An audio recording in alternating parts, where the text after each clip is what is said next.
To every contestant for participating in this race and for giving delegates an opportunity to make an informed choice. I say a special thank you to the members of Parliament who championed my bid, both in Parliament and in their various constituencies. I will never forget what you have done for me, and I will never forget you. The polls have ended, but our push for a stronger MPP has just begun. With Almighty God, we shall succeed. The journey to victory 2028 has just begun. We are in this together. We shall work together, and we will win together. We shall work together, and we will win together. As it is often said, after competition comes cooperation. And our expectation that all party members will apply themselves to this principle.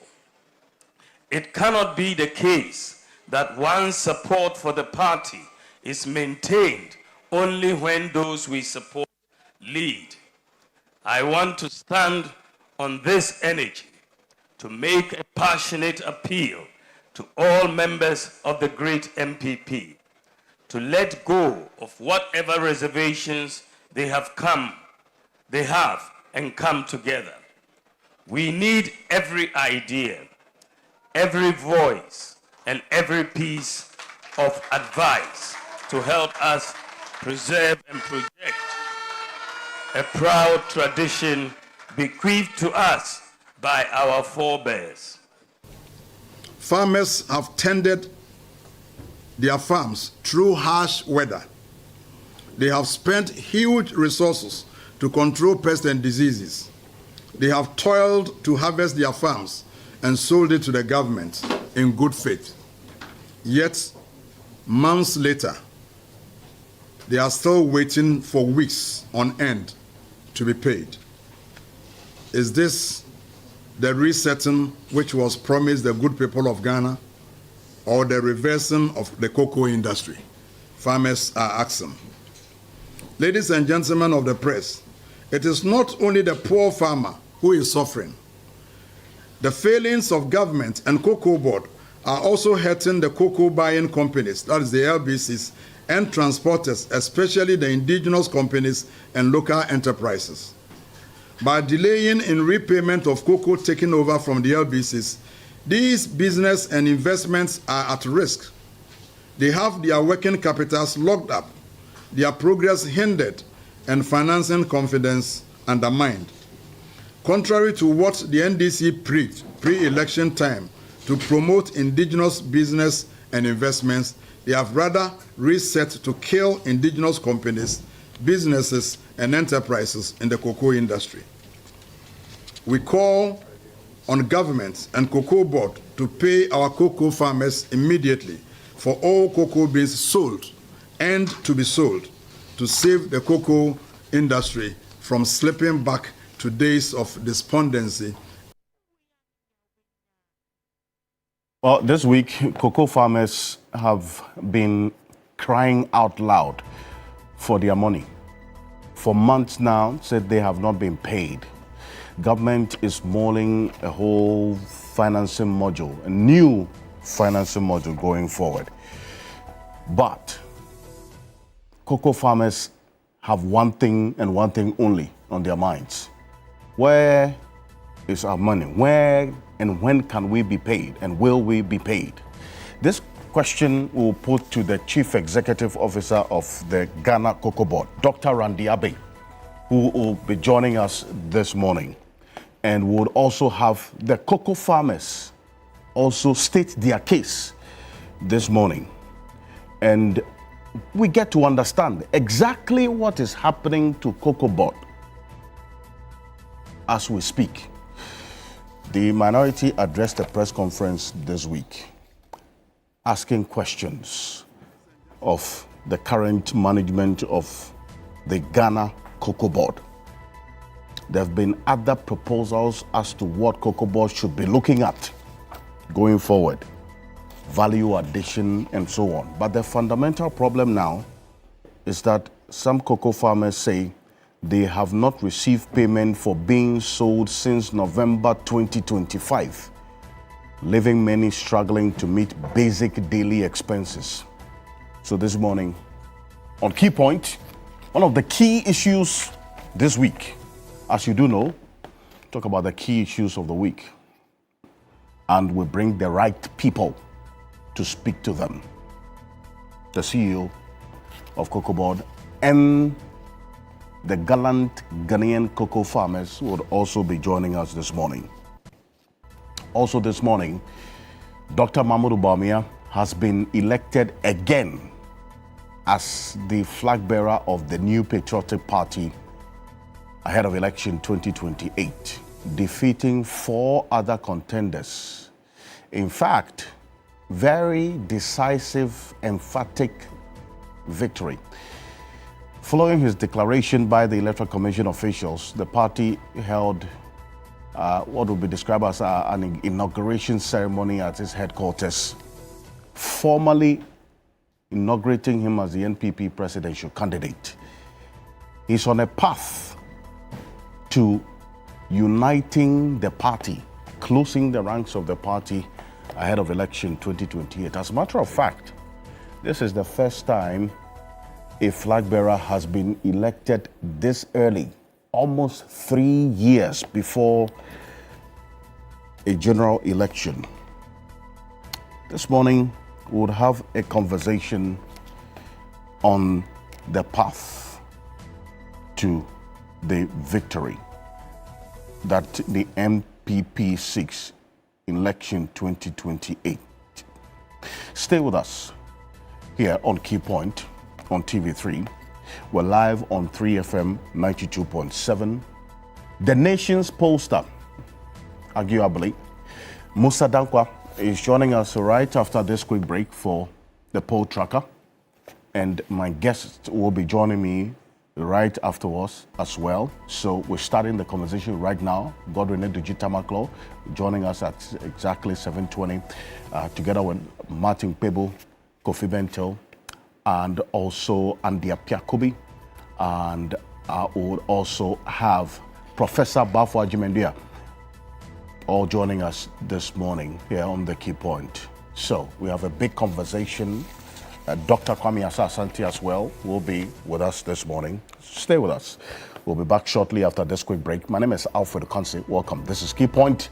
We're live on 3FM 92.7, also on TV3 Ghana on Facebook, and on DSTV channel 279. We're all across the world on 3news.com. We're on the Voice of London radio in the heart of the city of London, Voice of London television as well. We'll be back shortly after this quick break. Stay with us.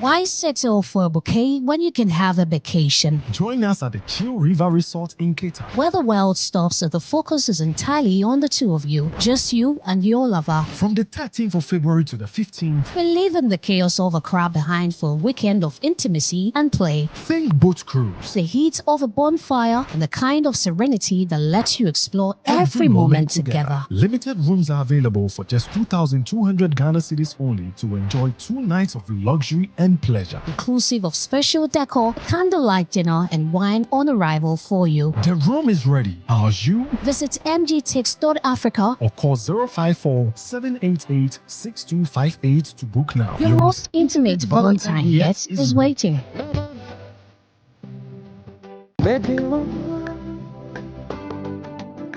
Why settle for a bouquet when you can have a vacation? Join us at the Chill River Resort in Cape Town. Where the world stops, the focus is entirely on the two of you. Just you and your lover. From the 13th of February to the 15th, We leave in the chaos of a crowd behind for a weekend of intimacy and play. think boat cruise. The heat of a bonfire and the kind of serenity that lets you explore every moment together. Limited rooms are available for just 2,200 Ghana cedis only to enjoy 2 nights of luxury and pleasure. Inclusive of special decor, candlelight dinner, and wine on arrival for you. The room is ready. Ours you? Visit mgtix.africa. Or call 054-788-6258 to book now. Your most intimate Valentine yet is waiting.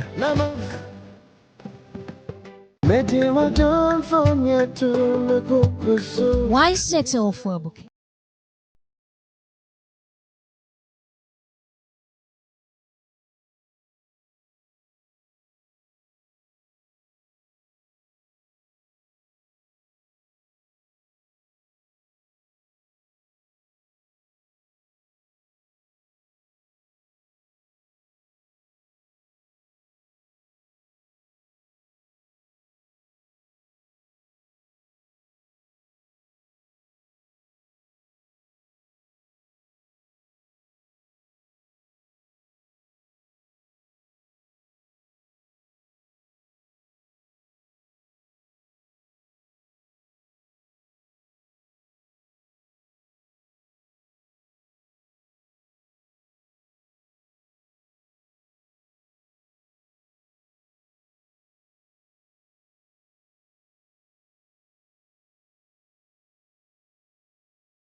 Love and fame are knocking. Perfect.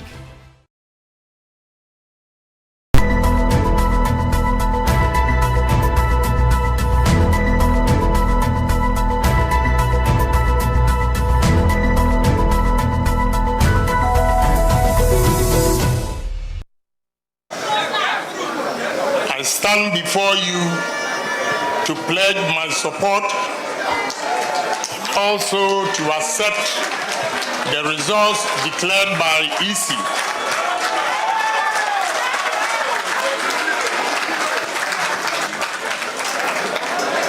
The delegates have spoken,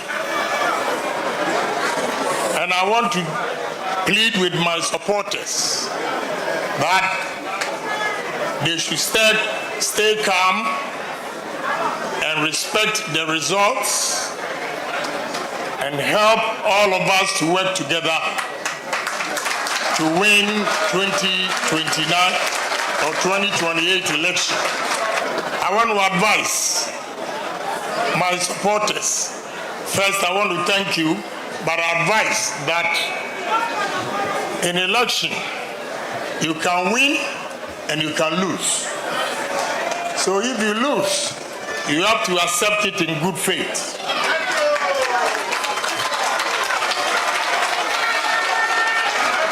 So let's all of us throw our support to Dr. Mahmoud Bawumia, the flag bearer.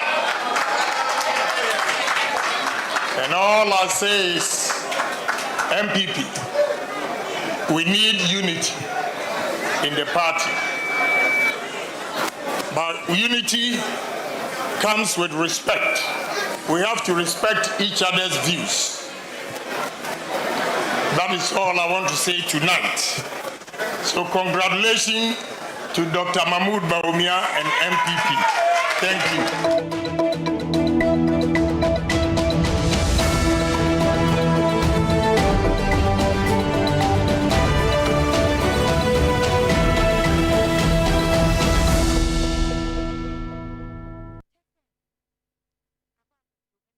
Welcome back from that break. This is Keep On TV3. We're live on 3FM 92.7, also on TV3 Ghana on Facebook, and on DSTV channel 279. We're all across the world on 3news.com, also on the Voice of London Radio in the heart of the city of London, and Voice of London Television as well. That was Kennedy Ohene Agyapong.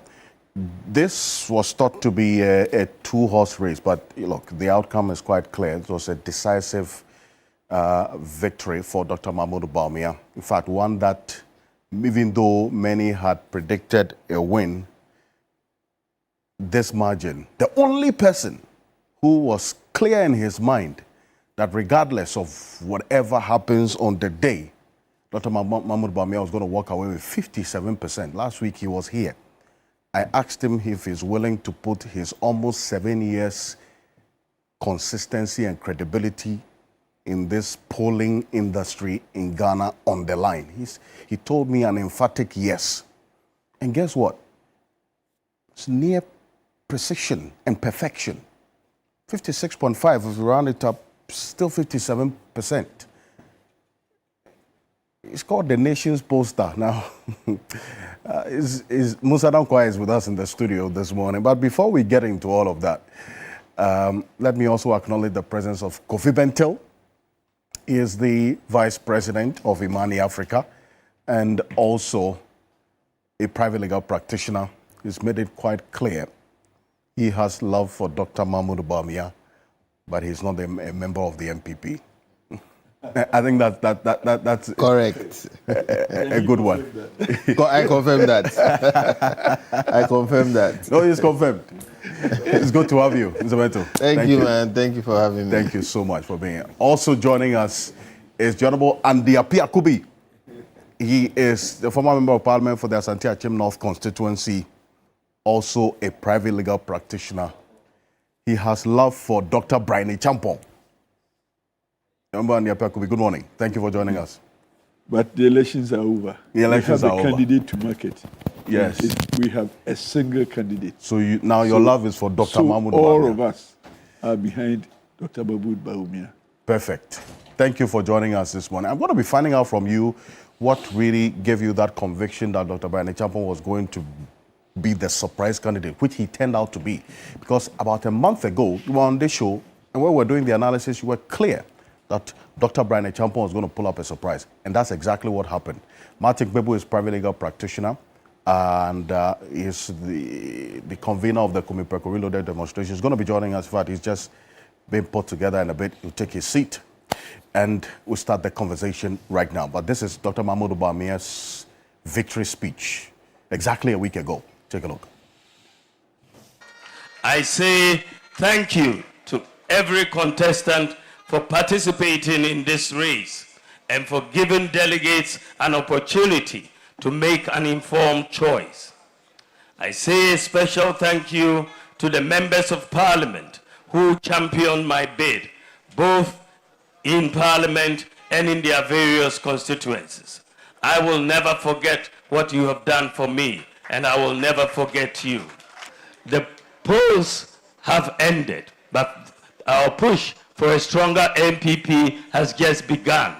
With Almighty God, we shall succeed. The journey to victory 2028 has just begun. We are in this together. We shall work together, and we will win together. We shall work together, and we will win together. As it is often said, after competition comes cooperation. And our expectation that all party members will apply themselves to this principle. It cannot be the case that one's support for the party is maintained only when those we support lead. I want to stand on this energy to make a passionate appeal to all members of the great MPP to let go of whatever reservations they have and come together. We need every idea, every voice, and every piece of advice to help us preserve and project a proud tradition bequeathed to us. Well, so that's Dr. Mahmoud Bawumia there. 561 rejected ballots. But then again, look at the numbers when it comes to the total valid votes cast. 196,462. That's huge. We're talking about some 93% voter turnout. So the interest of the NPP delegates in this was quite clear in choosing their leader going into election 2028. And this is it. Kennedy Agyapong, the only region that we saw Kennedy Agyapong dominate is in the central region, and that's where this whole controversy about the Efutu constituency. I'll be finding out from Musa Dankwa if he foresaw what happened in the Efutu constituency. But this is it. Then Dr. Brian Agyapong, surprise, a voter region, he made a big showing in there, won the voter region. And this is one that many did not see coming. And in fact, it's not just the voter region that Dr. Brian Agyapong made inroads in. If you look at his showing over the period, look at this. In the voter region, yes, he won, but in the eastern region, his home region, a Betifi member of parliament, he made a strong impact there as well, even though he didn't win. The Greater Accra region as well, the Ashanti and the central region, even though he didn't win all of these areas, but he made a strong statement in these regions as well. Dr. Mahmoud Bawumia, 14 out of the 16 regions he won. Northeast, Western, Eastern Ahafo, Savannah, Upper East, Oti, Northern, Bono East, Upper West, Northeast, that's the Northeast, Greater Accra, Ashanti, Western, North.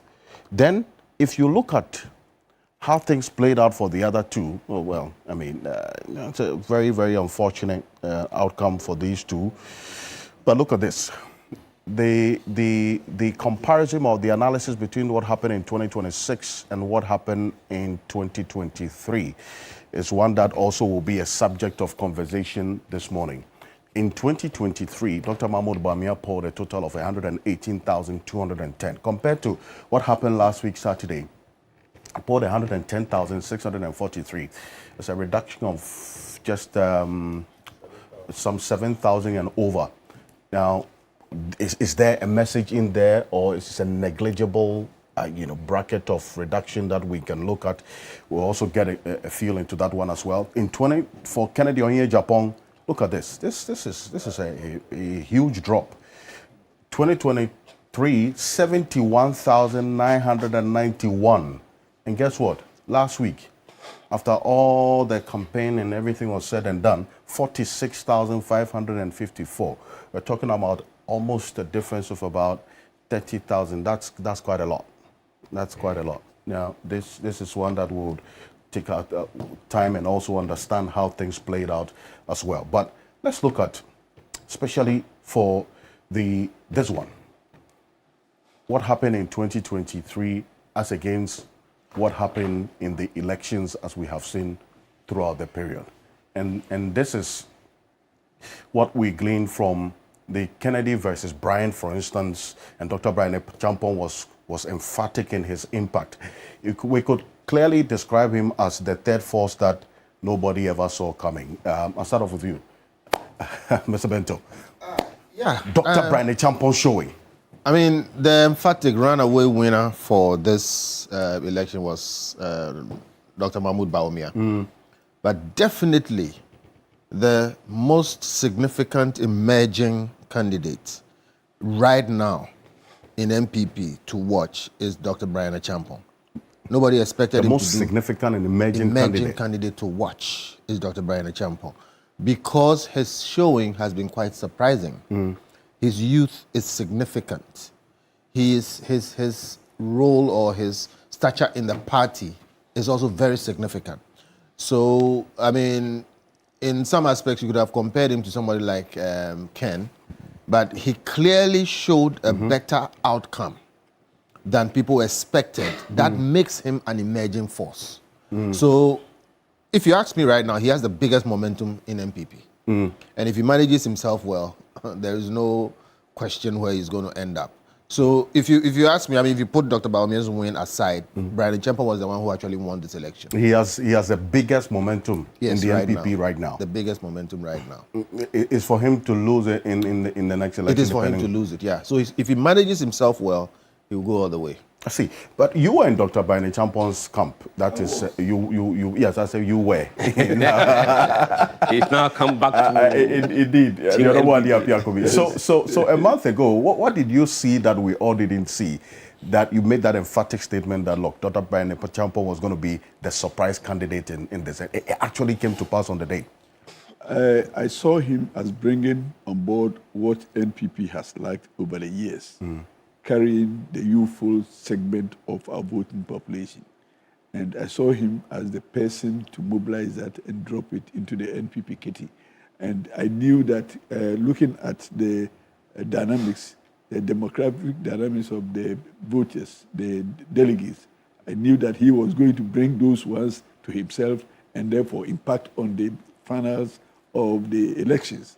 Again, his persona, you see, my good friend has made some attributes, but his persona, he was quite distinct from the past opposition persona in elections. He was focused, he was decent, and he was not that overly competitive. He gave out what he thought was his attributes to the people. People saw him as a new candidate on the block. People saw him as a replacement of the old order. So Dr. Bryan Agyapong had a target. And in Volta region, where we have never performed well as a party, Dr. Bryan Agyapong had a strategy. True. So, I mean, forgetting about everything, we cannot forget his strategy also. He was dealing with the delegates one-on-one.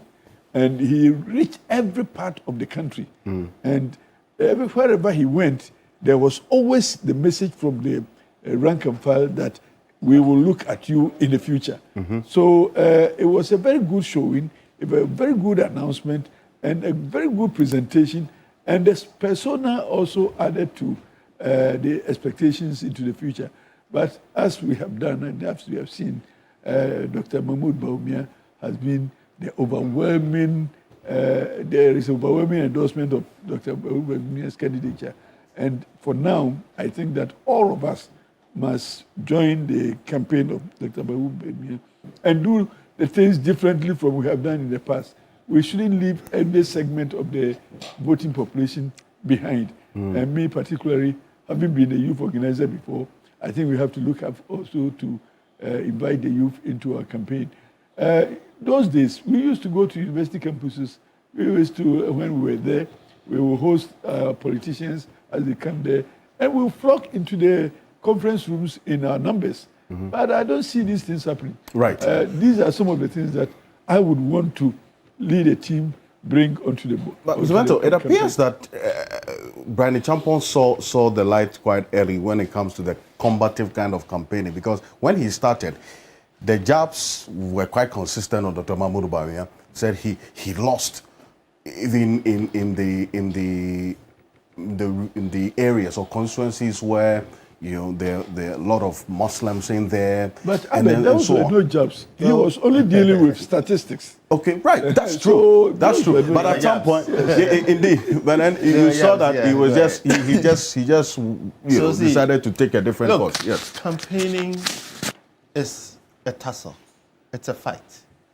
You have to find something against the other person to say. And then you have to reflect that over on yourself. True. I think my senior and the Apiakubi is shortchanging the MPP. If he says that Dr. Brian Agyapong did well because he was decent and all these things. Frankly speaking, apart from maybe one exception, they were all very decent. That's very important to me because... I was invited to talk about my candidate. I know, but you see, that's what I'm saying. You give the wrong impression. Because, see, it is important for those of us who watch, and I also signal that to the youth and all these other persons who you find fighting over everybody, that look at the campaign that was run. Look at how Kwabena Agyapong handled himself. Look at how Dr. Duchum handled himself. Look at how Dr. Brian Agyapong handled himself. Okay, apart from a few situations concerning Kennedy where clear lies were told and all those things, that was a decent campaign. And it was a hard campaign. So if you say Dr. Brian Agyapong, threw a few jabs, if you don't, how are you going to survive in this thing? So, true. And the target is, Dr. Bawumia. So I think I can forgive him for that. I want to commend them for running a very serious campaign. I mean, nobody, even at the last moment when Musa Dankwa, if Musa Dankwa got it wrong, somebody would have cut my head off. Absolutely. Because I said, look, I am also a researcher. I believe what he's saying. Forget about the prophets. Okay, so I'm happy he does his work. I've consistently said that. Absolutely. I'm happy we have people in this country who do the work, do it well, and can say well. But clearly, it was a very hard-fought campaign. So look, kudos to Dr. Brian Agyapong, but also to the MPP and those who have all kinds of things to say about this particular strategy of running this primary at this time. Look, they will be shamed. I think it's very good strategy that they did what they did at this time. And all the naysayers who are talking about this was cooked for Dr. Bawumia, whatever it is, you saw how the battle went down. It was never assured, but for people like Musa Dankwa, there were people who were swearing on their whole lives that this will go a different way. So kudos to MPP, and I believe they will just get better from now. We're going to get into it right now. I think getting better from and now, we have and how the path will be. Martin Pebble, as I indicated earlier, was just being made up. He's joined us now. In his this is. You didn't wear the fugu. Martin is always very unpredictable. The feel with the yes, I like I'm supporting my president. Yes, it's been fugu throughout the week. Also fugu very colorful. Supporting my president. Next week I'll come in the kente.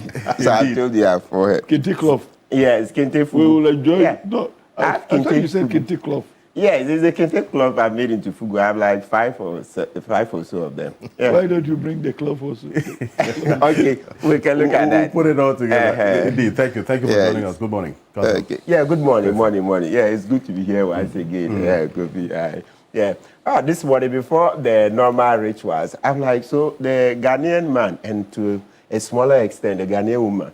When are we going to stop peeing outside? Yeah. Do you have public pee places? So we should start a conversation. That conversation was hard. I was part of it at a point. Yes. Some people were going to take some money to supposedly set up washrooms across for tourism. Yeah. Meanwhile, there's like a bylaw about filling stations. Have to have it. It's part of what they have to do. MPA has to enforce it.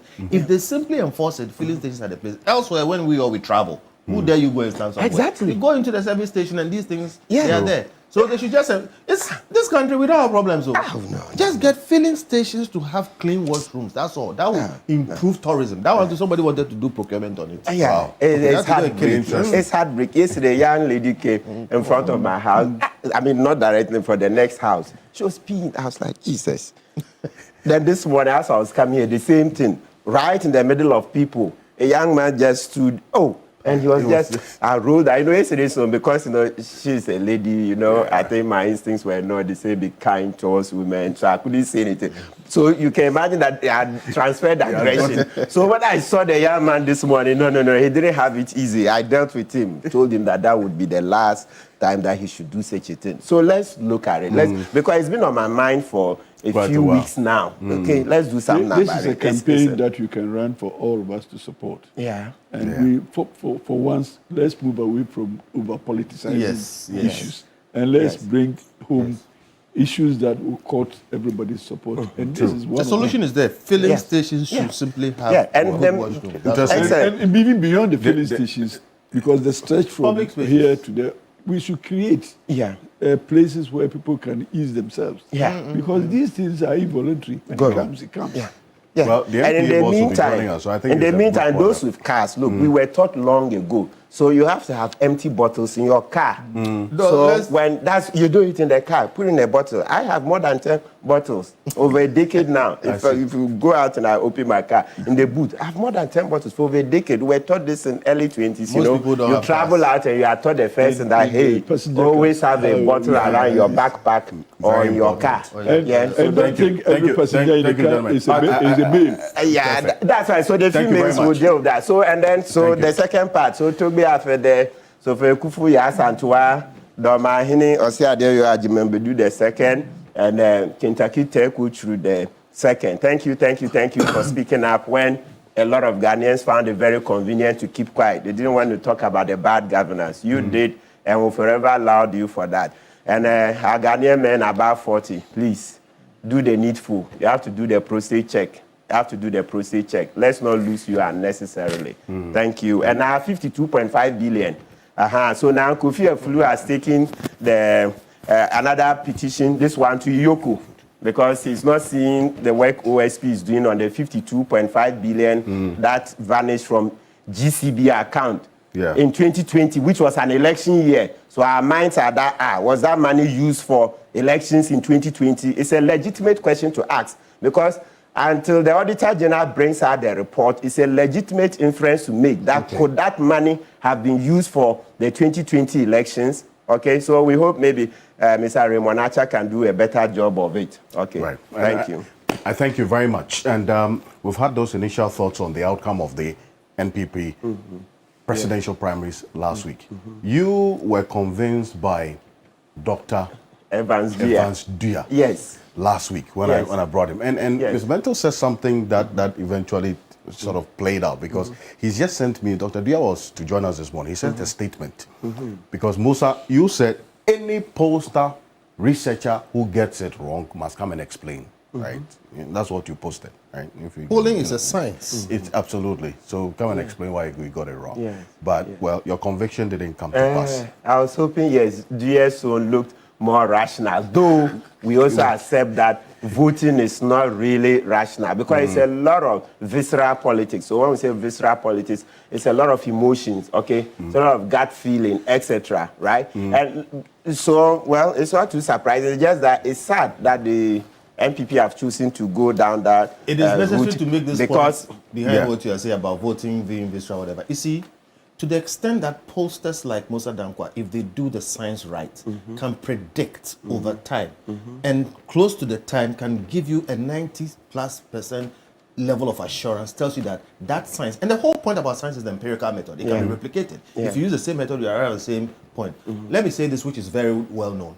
People would accept things that work with their emotion. things that sit well with you, you are more likely to accept them. True. So when Evans came here and was saying the things that Martin says, all this time it's been Musa Dankwa telling us something. And it didn't sit well with him because we know where his emotions lie. Yeah. So when Evans came and whatever he was saying went in that direction, he just jumped on it. Yes. That is what is called prejudice. No, I'm not. it's also knocking you. science. No. Negative bias. Because Baumia obviously carries a huge baggage. Extremely huge. No, don't go there. That's a problem. No. So that's a problem. The That point I'm like, making at the you point go I'm and making. vote for somebody who is obviously going to lose. Musa Danko, haven't you said that any candidate? We are talking about can polling. defeat? Yes, so that's what I'm saying. And there's a tendency of people to shift in a certain direction that their emotion moves them in more than their mind. That's why prophets have the sway they have. That's why people like Martin, who don't like Baumia, don't want to hear Musa Dankwa. Look, Musa Dankwa is not a Baumia supporter. Oh, no, but who said so? I haven't So said then let What me I'm saying land. is that Okay. when the facts are put down, let us all put our emotions aside and follow the facts as much as possible. So the point I'm making, you see, so it's a clash of two sciences. Okay. The psychologists will tell you that negative bias is huge, right, in elections. Sure. We remember the negatives. Okay. So the moment you put Baumia on the this ballot box, that is the return of Kufuor, right? And so that is going to hit him bad. But He's how not can going to you say make it. that? So that is it. So that's a negative. That's science. It's science. Look, it's science. It's psychology. You are talking about. I'm also talking science. It's psychology. Google it. What is negative bias? What you're talking about is subjective. No, that's psychology. It's objective. It's very subjective. Say so. I'll come to you. It's election psychology. It's election psychology. Voter psychology. So voter psychology, they'll tell you that negative bias, what is it? That people will tend to prefer and remember the negatives. So the moment you see Baumia, from banking crisis to the CD to inflation to DDEP, over 850,000 persons falling below unemployment, a poverty line. He signed a contract. They were going to steal $800 million. They are very deep. He signed it. It was Baumia who signed. It wasn't even a Kufuor. Who asked Baumia to sign when the Kufuor better than this.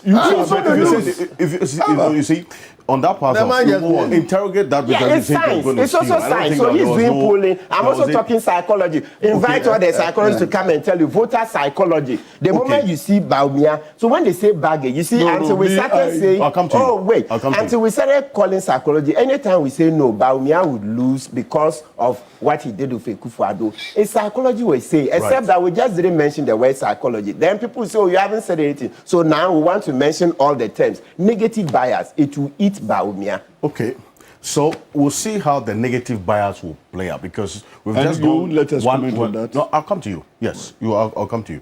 As to how that baggage show, as has been put, would be handled by the MPP going forward, or how that will impact on Dr. Mahmoud Bawumia's candidature, because Martin Kpebu is not the only one who's made this point about the baggage that Dr. Mahmoud Bawumia absolutely carries into this. And so this is one that obviously is not lost out on the New Patriotic Party as a political party. But the nation's poster is here. I know you've seen him already on the screen. Musa Dankwa, it's good to have you. Congratulations is in order. It's normal for me. It's not for you. I said it's normal. Normal. It's Yes, normal. Yes.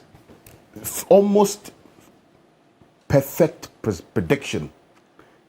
You said 57%. Yeah. It turned out to be what? 56.5. You ran it up to 57%. Yeah. How did you do it? I mean, It is science. It's science. It is science, nothing else. I don't have juju. I don't use juju. I don't use any tricks. No, It's the science. something were within asking about whether there's something else that you use inside there. It is the consistency at which you apply the methodology and rigor and taking your heart out of the data. Thank you. I see.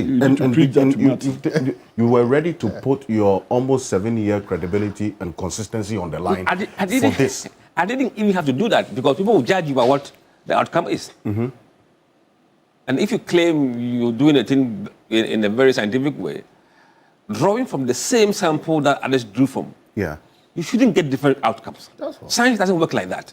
Really? If I draw your blood to Lancet lab to do malaria test and take the same sample to another lab. Okay. You test if you have malaria, both here and there, malaria is there. This is objective. That is if you are testing for malaria. Malaria. Unless you're looking for something else. Okay, that's important. But okay, so but this is what Dr. Evans Dia put out. So I just want to this is Dr. Evans Dia. He sent me this, because last week the two of you were at opposite ends and you were making your case strongly, convincingly at some point. It says every political process offers lessons. Data shows who is ahead. Strategy decides who stays ahead. The delegates have spoken.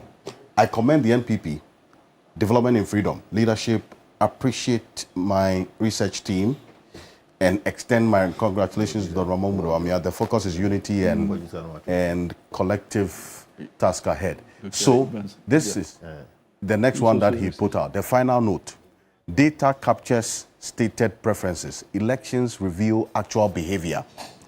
The space between the two is where strategy, persuasion, and late-stage alignment operate, particularly in delegate-based systems, where final decisions often crystallize beyond observable research windows. This has been a very fruitful exercise for my research team. It goes on and on. It says that some delegates expressed one position during interviews, yet voted differently on D-Day. Is itself a meaningful finding and may merit deeper inquiry into what we have come to describe as a phenomenon of fear delegates. Fear delegates. Ultimately, research shows direction. Politics determines destination. The outcome reflects those final dynamics, and the overriding priority remains unity and collective. So the point you make is, because he is boiling his failed research outcome to the phenomenon of the fear delegates, because it's the same samples that you went to them, they were truthful to you as to where they were going, but he said they lied to him. What happened? You see, beside methodology, the tools you deploy to engage the respondents, the mode of engagement, and those who are on the other side engaging delegates, and lack of credibility on the part of the poster also affects the responses you get. They know us. And when we call them, we say, we are Global Info Analytics. Right. Before we start. So you clearly indicate your identity, your objectives. Absolutely. So that they don't misconstrue us to be from Baume's camp or Ken's camp or Brian's camp. And you see, I've seen some do delegate interviews face to face. That is a recipe for disaster. Why is that? Oh, face-to-face delegate interview. Right. So you do phone calls? We do phone calls. Okay. And Dr. Dia was quite clear and sincere in his bias last week that he belongs to the NPP. He's a member of the NPP and also doing this for Agyapong. So you say that may have probably... I mean, for him to disclose that, I think should have been the warning sign to many who were reading his report. Clearly, this is an internal work that he's done. It was a warning sign to himself. Okay, hold on. Please.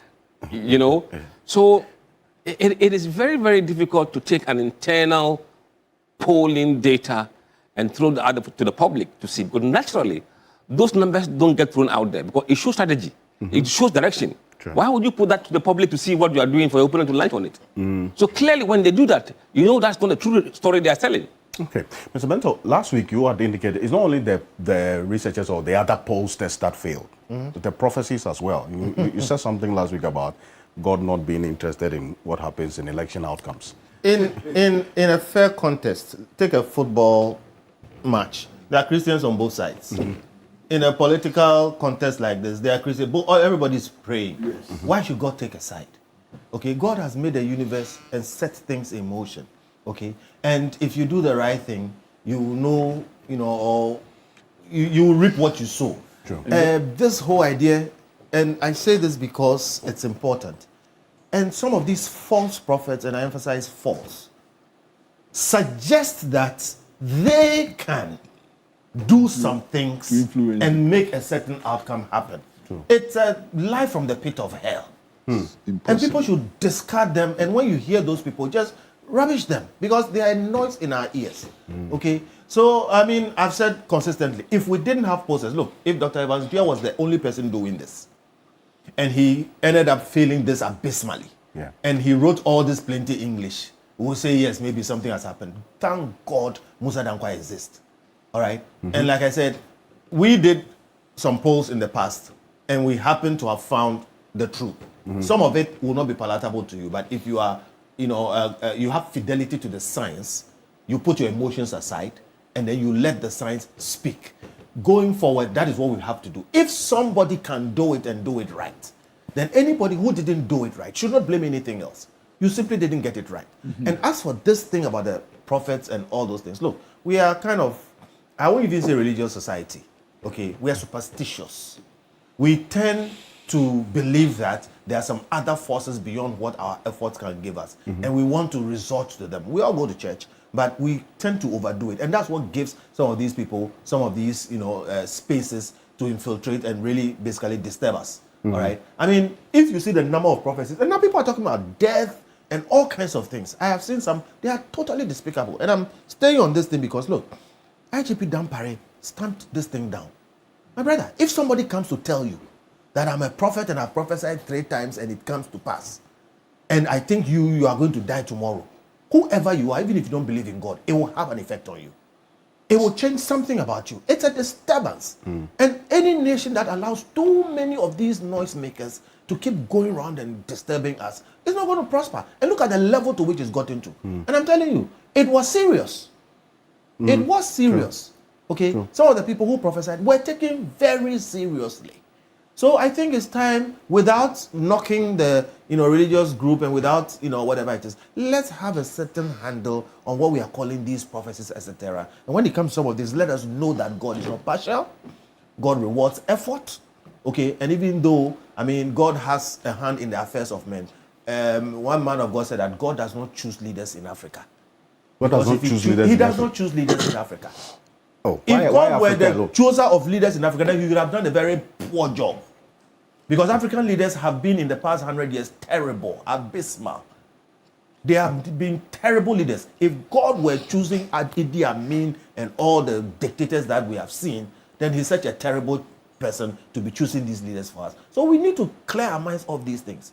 All right? If we organize ourselves well, okay, we will see the effects that we need to see. Listen, people who talk about God, Germany, all right, Germany, they took Jews, the people of God, killed at least 6 million of them.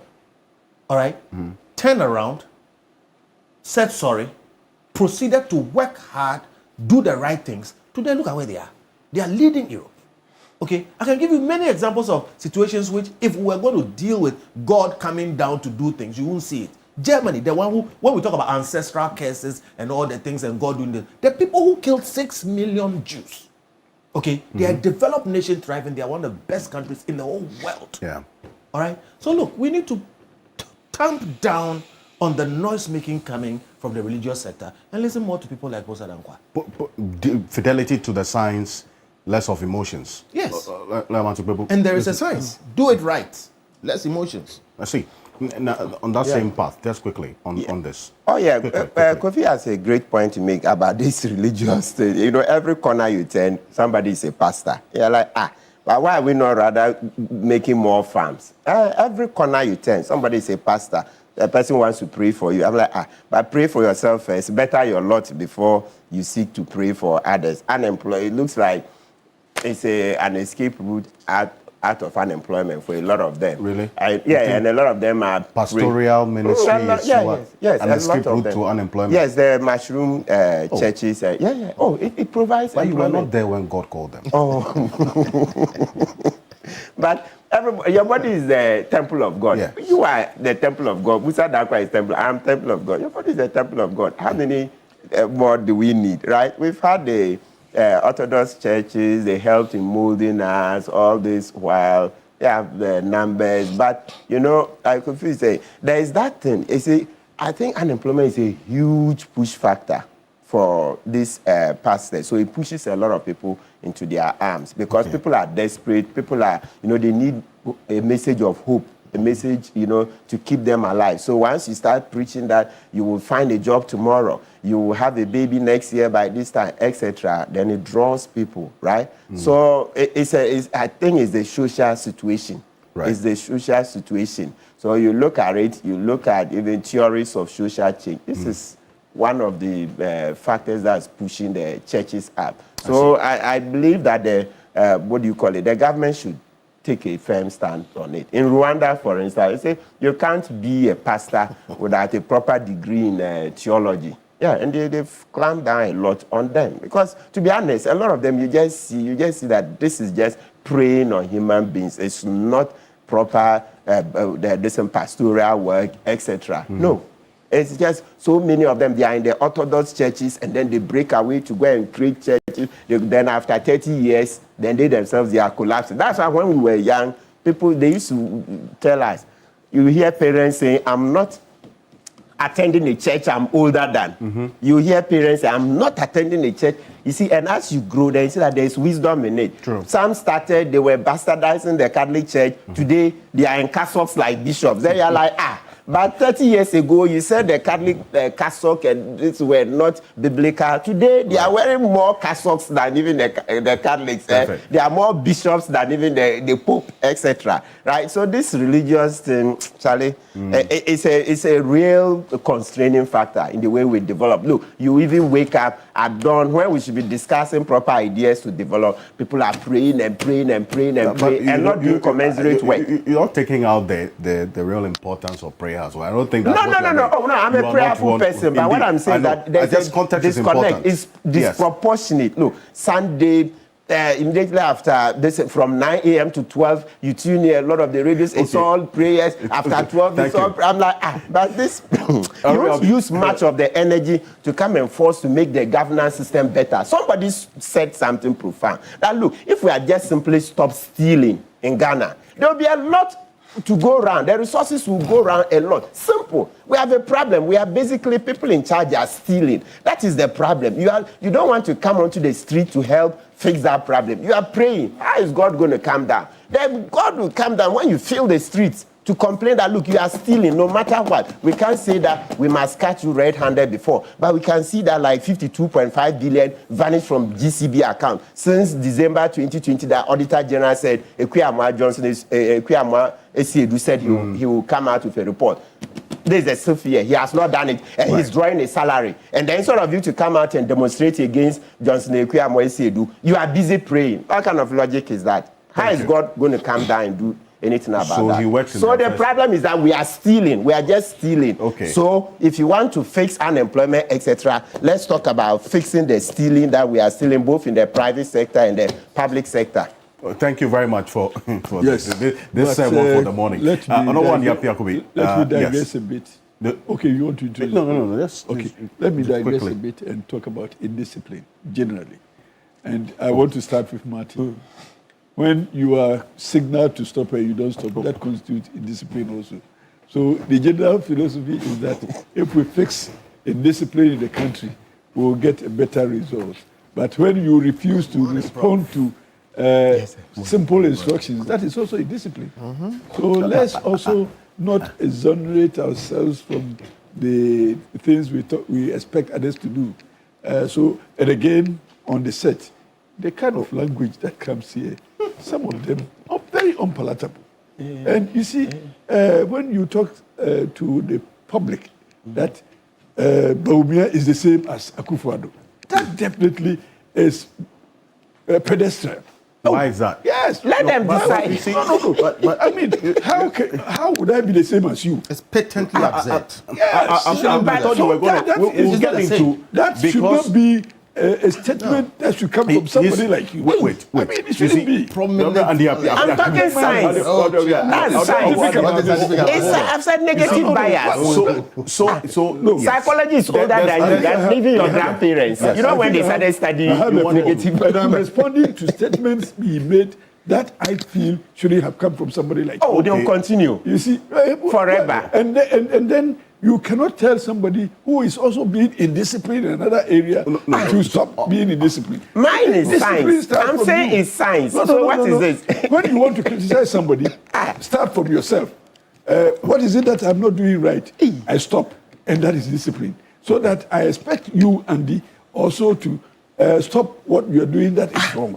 But when you continue to persist in your wrongdoing and expect me to change, how would we get an aggregate of the right product? So saying Bamia is a Kufuado is the wrong way. Yes, it's wrong. You are not yet ready. Okay. You are not even Gentlemen, hold on. Going forward, we all believe God is a just God. And God will not promote indiscipline and also partiality. So anybody who comes to you to say that I have prayed against you, I dissociate myself from it. Okay. You pray for yourself because you are connecting to your Creator. You cannot be the agent between me and my Creator. So whatever you do would be to do for yourself. I am not in perpetual conflict with God. So I will communicate to God when and if and at the time that I need to. I don't need anybody to facilitate that one. Right. So anybody who comes to you to say that I have a better association with God and therefore I will be your agent, just tell him off. Say, my friend, go and be the agent for yourself. And in the country, and I like it so much now, we have a ministry that has responsibility to manage our religious affairs.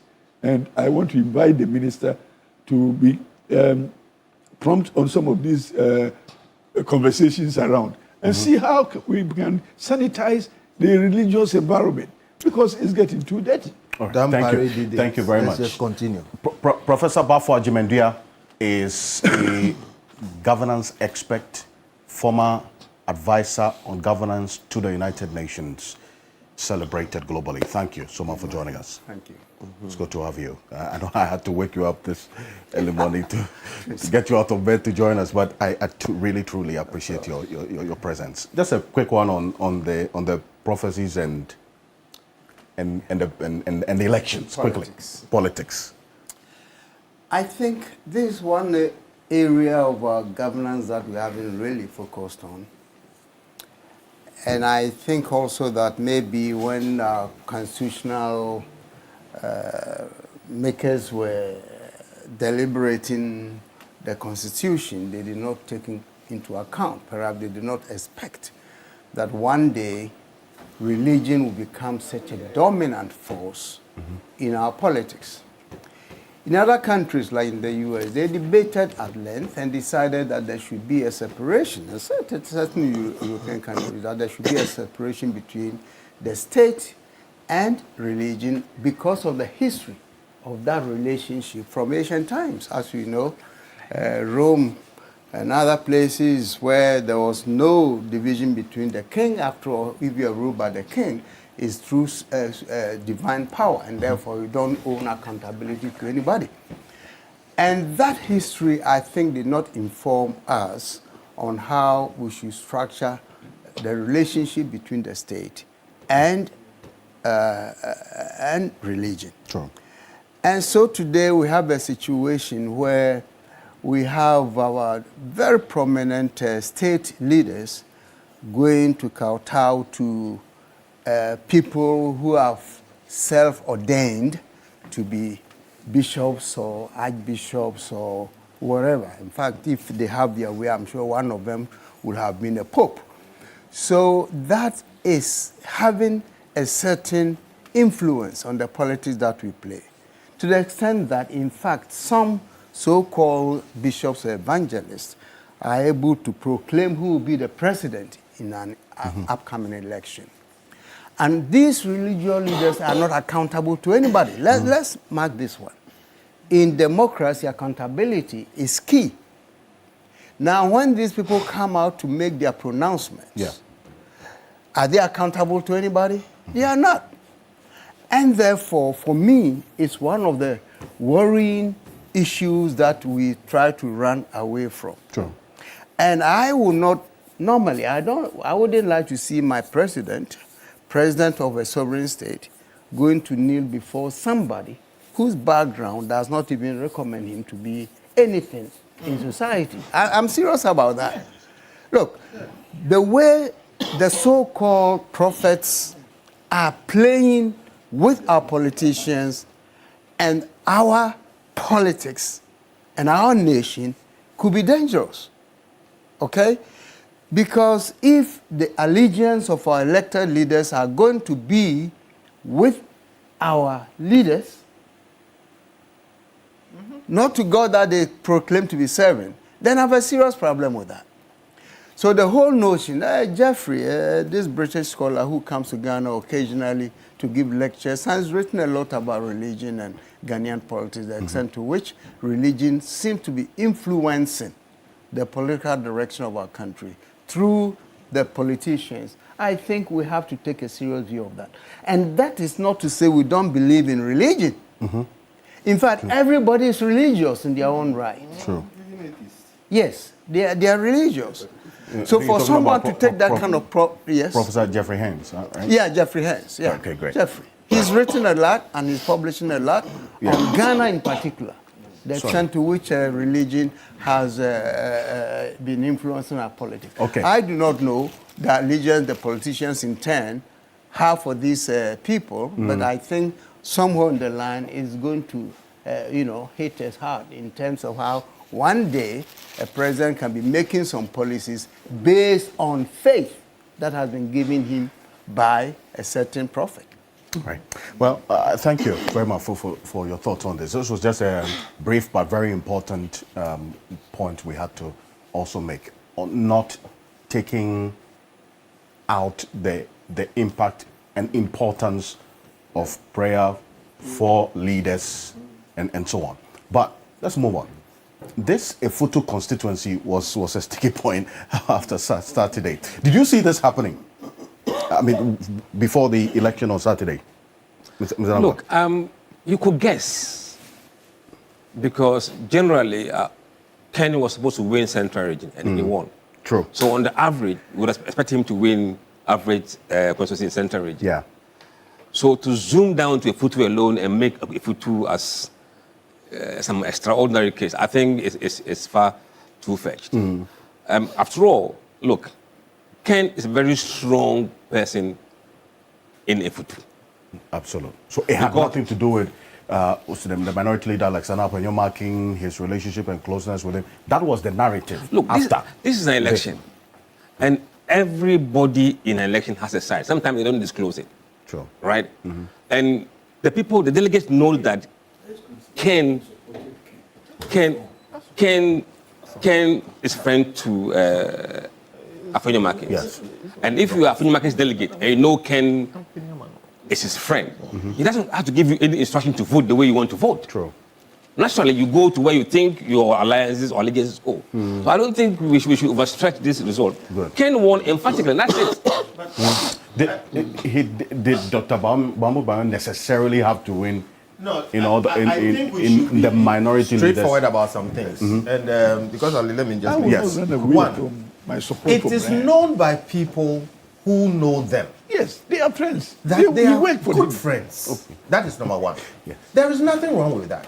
Number two, every one of us will want to have a friend who stand and stay loyal. True. Okay, that does not mean in any way, as far as I am concerned, that Honorable Afenyo-Markin has a problem with Dr. Bawumia. No, not at all. I know Afenyo. He's a fine politician, a fine gentleman, and a loyal friend. I don't see any problem in he standing, campaigning for his friend, and making his friend win that much.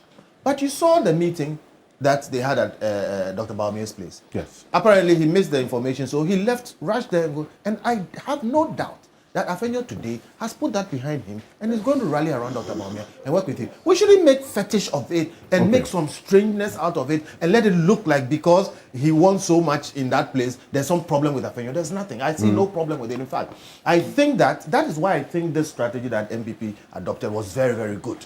They have had 30 years of practicing something, and it consistently was bad until it totally broke up the party in Nana Akufo-Addo's time. And they shifted, the strategy. And the strategy is usually results. So you have a situation where somebody like Afenyo, who clearly is very close to Ken, if they hadn't done it this way, he would have maintained this closeness all the way till the very last year. And then you see that the healing process will be, difficult because you have too short a time to make that happen. So why I want to come in here is that don't press Musa about that one. Okay. He won emphatically in an area that is, look, Afenyo is in control of Efutu. Yeah, that's I needed we to speak about this just because of that narrative that sort of was gaining some kind of currency after Saturday. And this is what happened. It's not so much about me speaking about it today. It had to be addressed in a certain way because it had gained some currency and got into the realms of whether or not he should be changed as minority leader. We had all of that. I'll be very disappointed if Honorable Afenyo will come out and say that I didn't support Ken. I'll be very disappointed. You will be disappointed. I will be disappointed if he comes out to say that he didn't support Ken. I am saying that I supported Dr. Brian Champong. And any day, any time, if there is a contest, I am behind him. But for now, we don't have any Brian Champong in any contest. Right. And my only candidate is Dr. Mahmoud Bawumia. All right. And I am not disappointed that I supported Brian Champong in the campaign. And so I expect honorable minority leader to come out and say, yes, because of 1, 2, 3, I supported him, I worked for him, and he delivered in my constituency. But that is part of history. Now I have a new agenda, and I religiously follow that agenda. And finish this. I will not support any attempt to punish him because he supported somebody. No, and he didn't support my candidate. He supported his candidate. We are out of that election. Okay. Again, you see, MPP is adopting a different strategy from the past 30 years. Right. Okay. And I'm saying this because, you see, I don't know what they do in Parliament and how they are going to deal with it. But clearly, you have a situation where Dr. Bawumia is moving into a very tough tussle. Yeah. The primaries were a hill. The general election is going to be a mountain. And it's going to climb carrying baggage. Right. So they have to deal with the strategy that will make them get there. In the US, for instance, after they elect the president decides everything in terms of the party.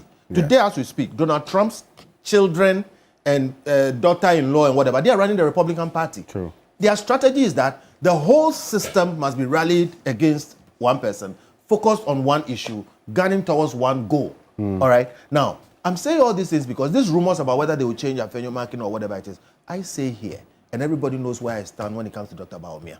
Okay, but when it comes to MPP strategy, I don't know whether they want to change Afenyo marking or not, but I have every confidence in Afenyo marking. He's a smart, sharp politician, and he clearly has great things that he's doing there in the mighty minority. But if for any reason the strategy dictates or it comes to bear, according to their calculations, that they need to rearrange things, whoever they are going to bring, I don't know whether it's Kojo or whoever, they have quite a bench of people. So what everybody must appreciate is that MPP is prosecuting a different strategy from what they have done in the past. And clearly, parliamentary fortunes have some sort of effect on the presidential fortunes. Right. They are moving into a tough tussle. Okay, and they need to get their strategy right. There's a reality that you're confronting. I'm going to say it because it's obvious you would have to take a leave of us at some point. The reality you confront, which Honorable Andy Piakobi did not take too kindly in the form and manner in which Lawyer Matik Pebu put it, is that this primaries, which Dr. Mahmoud Bawumia has won decisively and convincingly, is a hill. The real mountain... I didn't say convincingly. 56%. It's convincing. Let's stop throwing words. You said emphatic. What is emphatic about 56? You come up against 4 other people and you win 56. I'm looking at and somebody's doing 80, 90%. I say this based on the gap between the next person behind it. That's the context. I hope you understand. He should have been around 80%. Hold on. If this outcome is the hill he has just climbed, the mountain you talk about with the baggage that you acknowledge that he's going into 2028 with the baggage, a number of which Lawyer Matik Pebu referenced. Which is psychology. You confront it, sir. Hold on.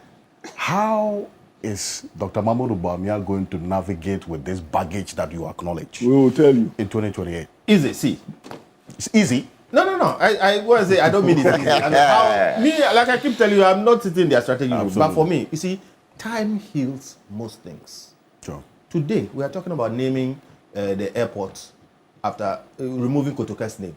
At the time that we named, or the people at the time named the airport after Kotoka, he was the national hero. Over time, today, he's not. Okay? That is why MPP had to shift their strategy to buy themselves more time. All right? Between now and when that tussle actually starts, anything can happen. Like I told you, we woke up one day, we had 30 tons of gold. Within the space of 1 week, without any policy articulation or whatever it is, somebody sold 18 tons of that gold. All right? Yes. It is. Last week I even corrected we corrected my point. It's a decision that they made. Serious. What I'm saying is that what I'm saying that was addressed. No, don't be doing the point I'm making. God, let me make my point. I am not discussing who or why or what. I say in one day we had 30 tons of gold. We woke up 1 week after we had 18 tons of gold. You decided like a foul to sit on gold. You decided like a foul to sit on the gold. However you make your decision, that's fine. What I'm saying is that if 1 week you make such a major decision, over 3 years, a lot of decisions can be made. The effect of those decisions we all live to see. But this is why MPP needs to buy a long time to be able to prosecute that campaign, deal with all these issues. Then they will arrive at that position where they want to arrive at. It is definitely possible. Because a year in politics is a long time. They've just bought themselves 3 years and a solid mandate. If you go up against 4 other smart people, including formidable people like Ken and Co., and you come up with more than half, first shot, straight out. And I keep telling you, Bawumia is a plucked chicken. He's somebody who has been scrutinized for 20 years. If he gets this kind of showing, after all that has been said, against people like Brian, against people like Agyapong, who everybody said was a formidable guy, look at his performance. So that should reflect on the kind of person Dr. Bawumia is. He has 3 years to prosecute on this agenda. I have no doubt he'll do a good job. But the other narrative as well is that, look, compared to 2023, he's lost over 7,000. 7,000 in the space of 100,000 votes. All right? After coming from the kind of general election problems they had. And look at the nature of this election itself. The headwinds that he had to deal with. People from within saying all kinds of things, including things that were not true. And all the things that he dealt with. Including the things that Martin had been saying that are not true. Consistently every week. Okay? Please. And look, let me tell you something. Your strength is a function of your opponent's strength. The strength of NDC today is reflecting on MPP. So even if they are strong, given the strength, today we are all wearing fugu in support of President Mahama. It's extremely popular. Okay, so they are looking at that and asking themselves, who is the best person to do this for us? That impacts Dr. Bawumia. Martin every day comes here and blasts him. It impacts him. So in the face of all of these things, if he comes out with 57%, that shows you the strength of the man. Now give him 3 years to repair and deal with that baggage. I believe you've been a very good. Let me properly introduce, please. I will stay on the baggage a bit. Let me introduce. Is he going to wake up Kama? Properly. Who died? Dr. Agyapong. Godwin Dujita is Chief Executive Officer of the Natural Petroleum Authority. There was something you asked of the MPU to do. He's also a member already of I was monitoring. Yes, and so you just as part quickly of respond to that. Regulatory oversight over the various outlets is one of the things that we look for. In fact, when you apply to set up an outlet, if we don't see evidence that you're going to have a place of convenience, it will not be approved. The problem was the enforcement. No, so even with the enforcement, one of the things that we do for our regional offices is to go there. So when you look at the newer stations in all the regions, you can see that it's the fewer stations that have better places of... Look, I wouldn't want to promote anybody's business. I remember going to Hohoi. When I needed a place of convenience, it was a fuel station I went.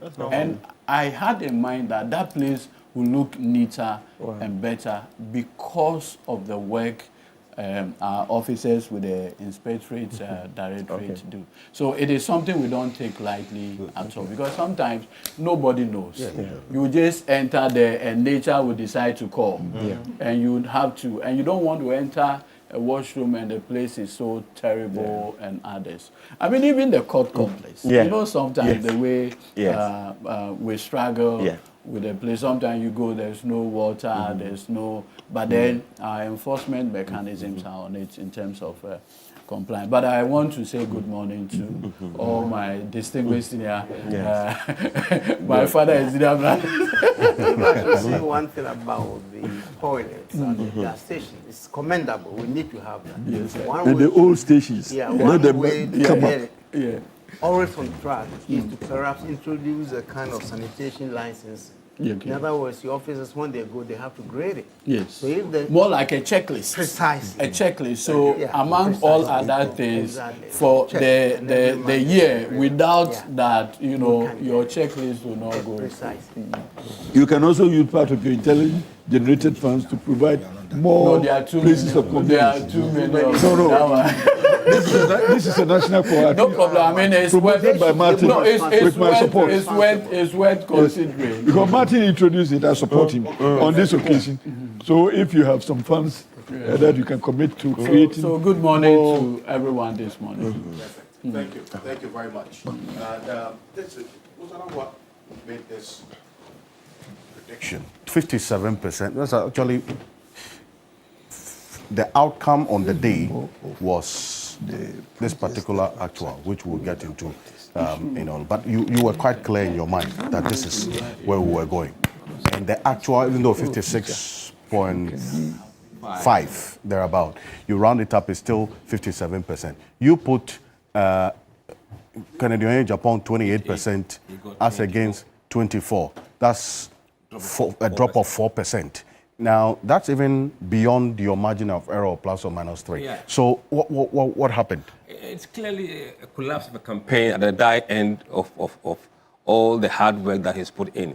The video that was released on Monday, I think 19th of January, I think, was the straw that broke the camel's back. He was already not polling enough to win, but he was there to stay a bit competitive. Then he threw in this grenade in his own campaign, and then Brian benefited. I see. So it's for you, you put it all down to that video. Oh, yes. I mean, Claire, you see, as we mentioned here before, he was doing okay, but from the 20th, 21st, 22nd onwards, we saw a gradual decline in the numbers on daily basis, and that was not sustainable to keep him competitive. I see. And then Dr. Brian Agyapong, 19%. From 13%. You put it up. Your prediction was that he was going to get 13%. Plus or minus 3%. Plus or minus 3. And he pulled 19% on the day. Yeah, he did 3% more than what we thought he could do. 6 percentage points more than what you predicted for him. Yeah, our prediction, remember, includes 13% plus margin of error of 3%. That would have taken him to about 16% upper limit of the poll. Right. He went 3% more than the upper limit, which is extremely well. And where did that 3% come from? They all came from Kennedy. Kennedy just dropped everything. Just dropped everything. So Dr. Brian Agyapong was the biggest gainer from... Baumia didn't move. He didn't benefit from the collapse of Kennedy. Neither did Agyapong or Iduchum. Right. It went straight from Ken to Brian. I see. Why did Dr. Brian Agyapong become the biggest beneficiary of Ken Agyapong's campaign collapse? They share the same demography and the same regions. Their strength is drawn from the Akan regions. And when he was dropping there, they wouldn't go to Baumia. And they didn't see Edichum or Agyapong as the viable candidate. And to look into the future, they think that let's give you this guy. Even if he doesn't win, he becomes our future hope. I see. So your theory is that Ken Agyapong and Dr. Brian Agyapong had the same typography of supporters. Yes. Yes. I see. And that's what we saw play out. But yes. You see, you gave Dr. Yause Duchum 2%. The actual was just about 1%. Margin of error. I see. That we can move. But then again, this is how it looks like. And then when we go to this. Yeah, we're just comparing the two data, the same thing. We can just go that.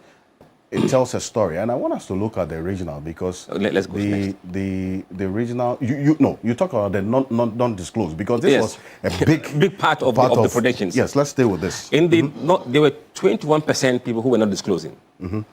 We gave 3% of them to Brian, 7% of that 21% to Dr. Brian Agyapong, and 9% of that to Bawumia, and 1% to Agyapong. Kennedy, 3% became minus 2%. He lost even in that block. Amongst the non-disclosed. He lost, yes, he lost it, yes. Because in the end, he got 2% less than what we were saying he was going to get. And Brian moved from 7% to 13%, nearly doubling those people. Bawumia remained flat again. And Agyapong also lost one. So all the drops went to Brian Agyapong.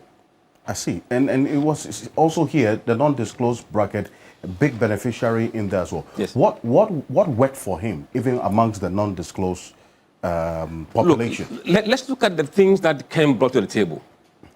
One, he has money. Brian too has money. It's employed people. Brian too has employed people. Grassroots support. Brian too has shown that he gets to the grassroots. He pays for the grassroots. He was fiery. Ken was fiery, abreast. Brian was fiery, but more refined. He could attack without vulgar language, without language that seemed to be a bit overboard. And then Ken is older, Brian is younger. So everything you're looking for in Ken, you get that in Brian. Right. And Brian offered a youthful age and more refined communicator who wouldn't make guff. So I think he it made it easy for the people to switch to Brian than stick with him. So you agree with Kofi Mentel's point that Dr. Brian Agyapong came out of this election with the highest momentum? I said before that after the election, Bawumia can't celebrate, even though he will win. And Kennedy will be disappointed. The only person who will celebrate, even though he will lose, was Brian. And that's what came to pass. If you say Bawumia can't celebrate, is it because of the fact that compared to, say, 2023, he performed lesser? See, on the face of it, people were looking at 61% to 57%. But technically, you look at the margin between the difference between where he is, 57, and where the main challenger is, which is 24. The gap is about 33% now. In the last election, it was 23%. So he has kind of doubled, increased his percentage by almost 10%. In terms of, if you look at it, margin, that is yes, margin of victory. Yes, margin of victory. Above. Yes, that's why it's emphatic this time than before. I see. So, but if you say that even though he's won, he will not be celebrating, what do you mean? Because people were saying that he hasn't performed the same way as he did last time. Because they were focused on the 61, 57, down 4%. No, but you had stated, even before the election, that he will win, but he will not celebrate. Yes. What influenced that? Here's the difference. Because I was doing the ordinary analysis, which many people were doing. Oh, 61, I feel we have 57 pay, Aswati. That kind of analysis on the street, that is the language on the street. And on that basis, I think he will feel that he hasn't performed as well as last time. His hope was that he was going to do the same 61% or so. Yeah. Then he had the bragging right. But that was denied by Brian, obviously. But if you look at the regional breakdown, which we're going to get into, some of the regions, even though he won, that's Dr. Bawumia won, it wasn't, that compelling a victory, right? Yes. We'll get into that in a bit. But Professor Baffa-Ajimendua, you had concerns about the influence of money. Because, Mr. Tankwa, you mentioned, how persons in this race had the resource and the money and how it influenced the campaign. Why is that a major concern? Well, this is not a new concern. The issue of money has been raised throughout the 33 years of our republic. And it seems to be increasing, and it's being pursued in different ways today, but still very dominant. And the concern has been the extent to which such inducements will influence people to make choices, and whether the choices they make are good for the country. Because if you allow yourself to be influenced by money in making your choices, that means the real interests of the state will not be your concern. And that is a major issue that prevails in most democracies. Even recently in the United States, I read that serious concerns are being raised about how the elite IT people are influencing the current government. I mean, if Ed Musk can give $200-300 million to make sure people win, then the whole essence of democratic rule is viciously, violated. So people are not going to elect people based on their competencies and what they think will be good for the country, but on the basis of how much you have to influence them. And I'm just hoping there's a way. We've been talking a lot about state funding, and that is not an easy one because, again, there are so many political entrepreneurs in our society. Once we say state funding, maybe Martin and I would team up and form a party, and with our influence, we'll get the money from the state for nothing. So I think there must be serious thoughts about how we prevent this. And at some point, I think our friends in the NDC introduced a good idea of opening it up to all candidates as a way of telling candidates you cannot go and bribe how many millions of people. And unfortunately, that did not proceed, right? So I think we have a real task of finding ways to limit the extent of money in how we elect our candidate, because it's very dangerous. We cannot abdicate the right to elect people of competence to rule us simply because those with money are able to dictate who becomes the president and who becomes the parliamentarian. Please, consider. Just a quick one on this. We need to demonetize the system of elections. The only way to do that, in fact, and your reference to the NDC approach is quite in order, but we as members of a political party must contribute to the development of the party. So it must be a case that members of the party must be in good standing, and let all members in good standing, by show of your commitment to the party, payment of dues and all that. And we're saying that every constituency, maybe we are getting a delegate of 600 people for the constituency. Let 1,000 or 3,000 come with cards, paid dues and all that, and you come and you go through a ballot, yes or no. So we have 3,000 yes, no's, we have 600 yes. Those who pick the yes proceed to go and vote, so that you don't identify the delegates before the voting. Once it is possible to identify delegates to come and vote, people will buy delegates. Yeah. If we even open up, like everybody, card-bearing member, come and vote, you need 3,000, you buy 3,000 people to come and vote for you on the day. Exactly. So the way to do it is make sure that the delegates are unknown before the action. So we are getting 600 people to come and vote in Asante Achim North constituency. Let us admit 3,000 or 4,000 members of the party in good standing, having paid dues. That money is going to sponsor the event. So we don't need anybody's money. Then you come to the voting center, 4,000 of you. We have a ballot of 3,000 no, 600 yes, all mixed together. Go through the ballot. Pick a yes and proceed to vote there and then. Pick a no and come back. So that you are not known as a delegate even before you come to the station. And you are not known as a delegate even before you vote. And when you pick a yes ballot, you go straight to vote.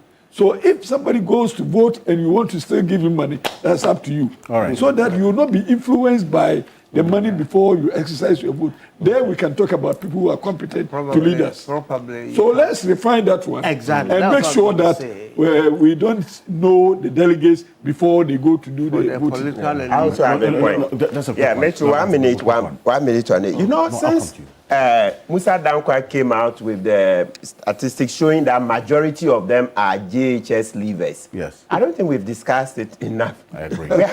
Majority of the delegates are JHS leavers. No, to be very clear, I'm not saying because they are not much lettered, they are not intelligent. No, that's not the argument.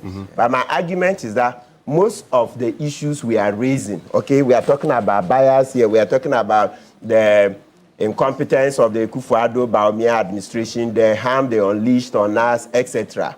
My question is, and a lot of this is written in English, okay, and then we are doing data, we are comparing with other democracies here and there. So these JHS leavers, the question I'm asking is, so how sophisticated are they in terms of thinking beyond the party elections? Are they properly educated to be able to look at the larger picture? Because even with university degrees, today, you know, university degrees, we no longer think them sufficient. So you add a master's, etc. Even that. Yes, even that. There are issues, right? The way we analyze here and there. So much less a JHS leaver. So that composition, did you say 41% or so? Musa Dankwa, what was the figure? Yeah, that's true, 41% of the delegates are JHS leavers. And they're determining the future of our democracy, I mean, more or less, in terms of bringing a candidate. So we should be looking at the composition Quality, of the quality, because it's a big problem. We haven't said anybody is not intelligent, but we are also saying that to be able to look, these things we are analyzing, reading around, etc. What's the capacity of these persons to do such reading? What's the capacity of these persons to do such reading, such analysis? Think about Ghana first, etc. Right? Their living conditions. So I think that too is a bigger problem. That's how come last week where I said Evans Duyer's poll looked more rational, because it can't just be all visceral, just my tummy, everything about visceral politics, everything about identity politics. There's supposed to be a modicum of room for rational thought as well. You see, so going forward, the MPP should be looking at that. Look, when we were in university, those days, it was the opposite. NDC, there is not to meet openly. It was in the night. And if you were caught, openly NDC, it was like a crime. They said, how can you make it to university and be NDC? Even you remember Honorable Dafemepo corroborated it. Sometimes they even pond you that, those days, if you made it to uni, I'm talking about, look, I'm representing the raw statements. I'm not saying it's scientific, but how it was those days in University of Ghana. Right. NDC, they would meet in the night. Sometimes I had a roommate. You'll be there, Pebu, at the go. I want us to end let me end the point. Etc. So it wasn't sexy to be NDC. So what I'm saying is that, so people who went to school were automatically to be what? MPP. And then NDC was represented as a party of the masses, the grassroots people, riff-raff, so to speak. Right. Just about 25, 27 years on, the thing is 10. Musa Dankwa's poll shows that now NDC has more intellectuals than MPP. And no wonder then, to make it worse, even their delegate system is is largely made up of people holding JHS certificates. They are dead. Okay, but you see, it's not a situation peculiar to just the NPP. You've done some work already and in motion with the NDC as well. Here's why I bring in just a quick one on this, because I need us to move on to the regional breakdown. Just quickly. Let me, maybe by way of prelim, I think that generally the MPP as a corporate entity conducted themselves well last week, Saturday. They went into the polls, came, and reinforced essentially failure. They reinforced failure? Yes. The outcome of the election is a reinforcement of failure. And I say this within the context where the party itself, over 40% of them do not see the viability of the candidate they are presenting. The only time that we came close to this number was in the year 2007, when candidate Akufo-Addo had 47%. Alan Chemantin, and they needed to go for a second round. But for whatever internal cohesion mechanism, Alan decided that it was not worth it and allowed candidate Akufo-Addo to go in.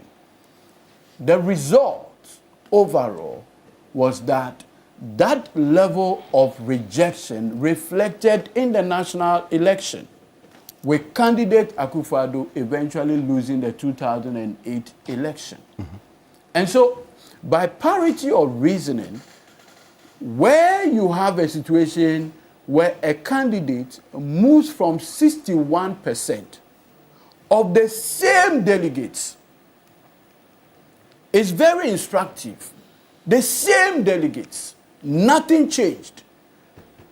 Because it was the mindset of Dr. Bawumia Bawumia and the people around him that gets the party to repeat the same, maybe they'll go through buyer remorse, where they will say, okay, in 2023 November, possibly if we had given him all our support, he would have performed better nationally.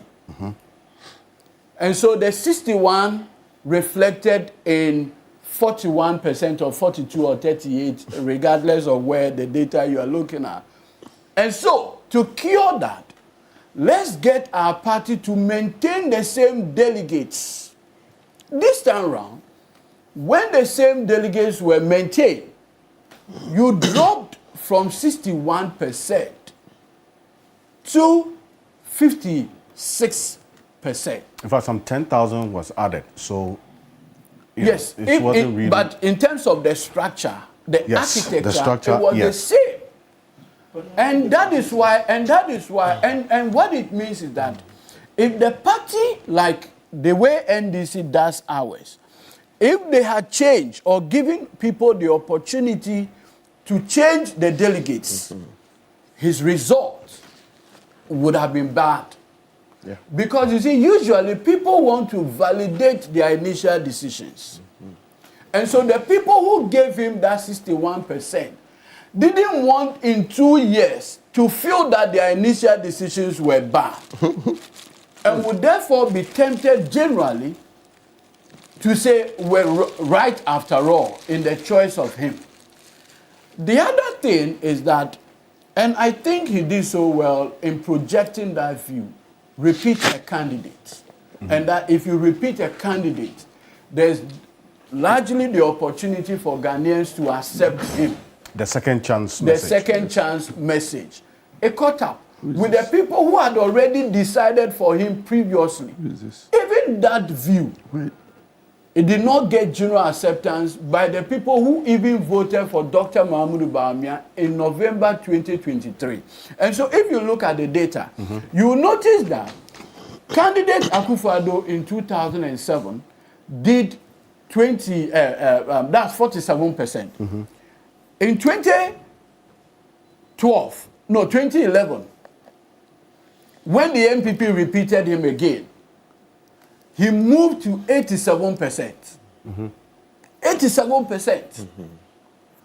In 2014, when the MPP repeated him again for the third time, he moved from 87 to almost 92%. And so if you look at the growth of candidate Akufo-Addo, it has been a consistent growth. Look at that of Dr. Mahamudu Bawumia. And this is data. You can disagree with what I'm saying, but the data is there. Yeah. In the case of candidate Akufo-Addo, the delegate system changed because there was reorganization. Regional executives were elected, constituency executives were elected, polling station executives were elected, national executives were elected before the presidential candidate.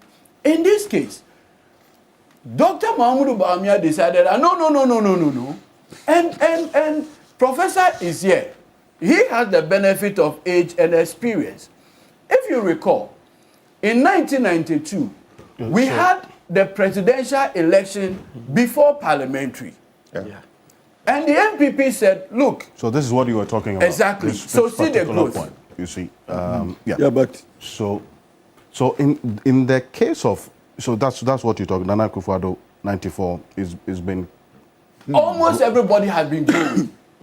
Only Bawumia now had put out this kind of performance of a repeated candidate. If you look at candidate Joe Mahama, his first time was popular acclamation. 2016, because he was a 16th president, we did an expanded, everybody could vote once, the universal suffrage, and it was almost 90-something%. Then, in 2019, he went against Prof. Alabi, the respected Speaker Bagbin, and the rest, and still came out very good numbers. In 2023, May, we did the same thing, and the numbers, so you could see consistent growth in terms of their control of the party. Now, the point I was making is that if you look at 1992, because the NPP's position at that time was that when you elect the president, different date against that of parliamentary, all Ghanaians, knowing who their president is now, will gravitate towards him. Correct. Will gravitate towards, because they want development. Sure. They don't want to be seen as the people against the president-elect. And so, it was a clever way of gerrymandering by having presidential election earlier than parliamentary. So this time around, in 1996, they said, no, we should have both. And that is what brought the lives of Nana Addo Dankwa Akufo-Addo, Yao Safmafo, Hackman Owusu Agyemang, and co. And the 1997 parliament remains one of the best parliaments that we've had. Because by that time, presidential and parliamentary election happened the same day. And so that gerrymandering conversation didn't happen. This time around, Dr. Mahamudu Bawumia, obviously with the support of Nana Addo Dankwa Akufo-Addo, had the benefit of changing the rules of engagement. This time saying that, let's elect him first. Now, once you elect the candidate, my senior brother, for instance, campaigned vigorously for Dr. Brian Agyapong. His own constituency, Asante Achim. Yes. North. Their constituency executive, they know among themselves who supported Brian. And they are candidates for defeat in the next constituency election. Because now you have a presidential candidate ahead of doing that. So, all the people who supported Brian, supported Ken, Dr. Mahamudu Bawumia is going to sponsor candidates to remove them. Calm down, calm down. Whether it's true or not, it will become manifest. And the reason is that, and there is superior wisdom, why you don't elect a presidential candidate ahead of it. Because you see, once you do that, well, the Democratic Party, the Republican Party, they do their internal reorganizations first before they elect the candidate. And the reason is human nature. Yeah. Everybody would want to gravitate. Now, in the various constituencies, you have sown seeds of mistrust. There is no way Dr. Bawumia will ever trust Afenyo Markin. No. Why do you say that? No. Clearly, they vindicated within the week that on the face of it. Listen, on the face of it. He's going to work with him and for the party. That's what they said. On the face of it, they'll show the cameras. But even the optics recently are obvious. My information is that there is a separate WhatsApp platform for MPs who supported Dr. Bawumia. And that is why you notice that at the time the Honorable Osahini Afenyo Markin was addressing the press, there were people in white in Bawumia's house. And Afenyo, as you see him, openly said, look, I need to stop the press briefing and rush to go and show the loyalty to my candidate now. So you could see him running to Dr. Ba, and by the time he got there, the MPs were already there. These are facts. Did you see him running? He ran. I have the video. Show the video. The man was running. By the time he got, look, by the time the man got to the house, I saw my own brother, Anthony Cabo, Opare and Senko. He didn't even greet them, but he went straight to go and show loyalty. Oh, the video, please show the video. You have any video to show? Yes, there's a video evidence. I want to tender it through you. But you see, the point I am making is that when you have this kind of situation, it will give you a false sense of loyalty. It is not. It is borrowed. And once it is a borrowed loyalty, the people will pretend, even though they don't support you. Because you see, you are going to leave a party or lead a party where about 40% do not see your viability. The other point that I need to make is that if you look at the composition of the NDC delegate system, we have about 400,000. 999 every branch would have to take part in the election. So we have about 400,000. This is roughly around 212, 213, 218. So if you have a candidate doing 92% in NDC, that's a greater support base compared to somebody doing 56% of 213. And so once you do that kind of numbers, it helps you generally. The other thing is that, look, and Martin raised this critical issue, marketability and acceptability. I'm going to come to the marketability and acceptability because that's the next leg of the topic. I'll come to you on it. 30 seconds comment. 30 seconds comment. Don't take 30 seconds. There's something they said here. Yes. Musa Dankwa put up a poll, and I think I shared it on my Facebook post as well, about the fact that about 40-something% of the MPP delegates who went into this Saturday election are persons with GSS qualification. Obviously, people will say, if you're Nyansa, you're different from school Nyansa. So it may well be that the person may have GSS and still be profoundly intelligent and wise. Good. Those scenarios exist. We had parents who didn't even have the benefit of doing proper San 7 or middle school in those. But they were very intelligent and smart people. But that said, it is how the MPP had framed our political conversation over the period. That they are the party of intellectuals. That's the framing. That's the framing. And so when you have a situation where your core decision making, and remember that in the party, and don't forget, you said 30 seconds. The higher decision-making body of the party is Congress. What happened on Saturday, that's the higher decision.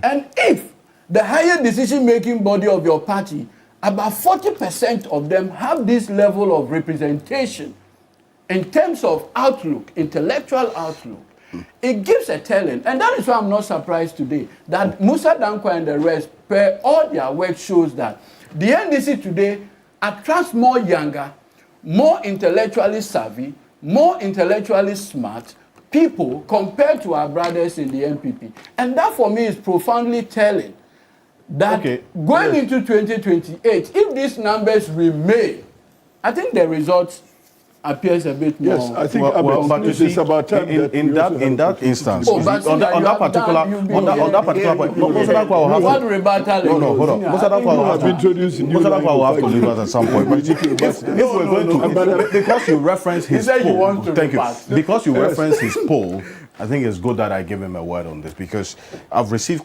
a number of messages on that point that Mr. Tamaklo made and Lawyer Matikbebo as well, that the highest level of education for delegates may be a negligible factor in this entire bigger picture because the census conducted by the Ghana Scout Service tells us that junior high school, that's JHS, is the highest level of education for most Ghanaians.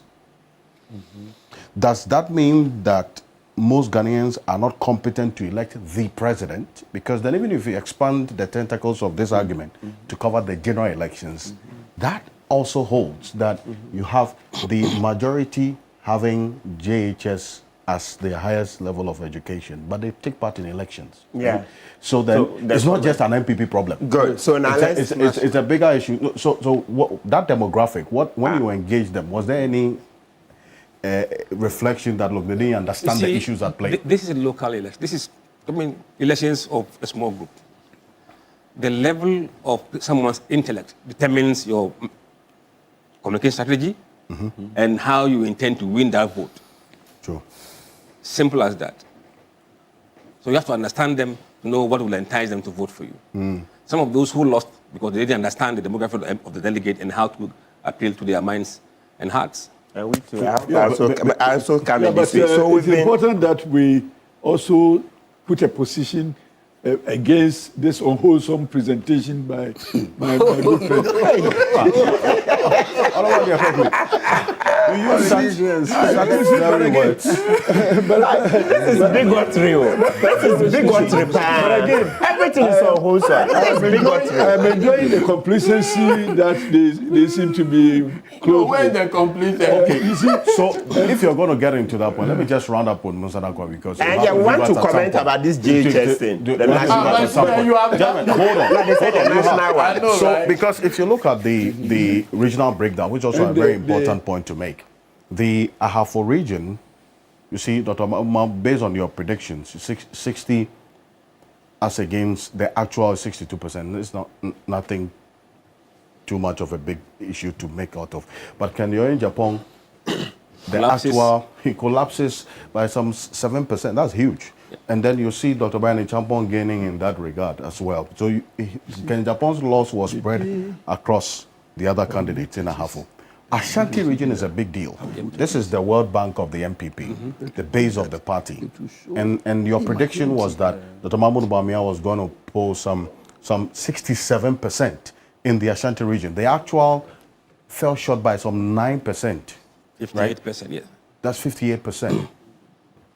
Look at that. Brian, yeah, double his performance in Ashanti region to 14% from 4%, and Educhum from 1 to 3% in the Ashanti region. Kennedy remained flat as predicted. And it means that, in fact, Dr. Brian Agyapong gained massively in the Ashanti region as well. Yeah. What worked for him in there based on what you've been doing afterwards? It's the same factors. I mean, you can't say that issues are different from different regions. They're the same issues. And Ken collapses by throwing the bomb in his own campaign, and the people went to Brian. I see. So it was all Brian gaining from what happened to. I want us to look at the Central region. That's what, because the home region of Kennedy in Agyapong. Your prediction was that it's going to pull some 58%. It dropped 10% to 48%. Bawumia largely remained flat, 39, 30, 37, plus or minus 3% margin of error. And look at Brian from 3% to 15%. I see. So then that 10% gap, you see consistently Dr. Brian Agyapong, because your prediction was that Dr. Brian Agyapong was going to post 3%. Yeah. You have additional 12% in there. So again, from both, in fact, majority from Kennedy in Agyapong. So and some from Bawumia. So the impact that you say, the negative impact that Kennedy in Agyapong had, even in his home region, it impacted on him. In fact, it became clear that he wouldn't win because of the way he was performing in his own region. And that was very clear that, look, if you can't deliver your region in a very strong way, forget it. I see. So the moment you saw those trends in his home region, it gave you that conviction that also Eastern region, Dr. Brian Agyapong showed up quite strongly in hugely there as well. 29% as against your 13%. But this is his home region. Why are you giving him 13%? Look at how Ken dropped by 10%. Bawumia by 4%. True. See. Let's quickly get to this Northeast was without a doubt that it was good, but Greater Accra region. Greater Accra region is another place to Ken largely performed as expected in the poll. 29% prediction equal 31%. Brian was to get 11% equal 14%. Bawumia 59 equal 55, drop of 4%. So largely not too much variation from the poll. I see.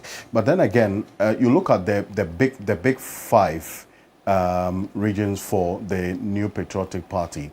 And even though there are some areas that Dr. Mahmoud Bawumia won, for instance, Volta region, you see Dr. Brian Agyapong there strongly.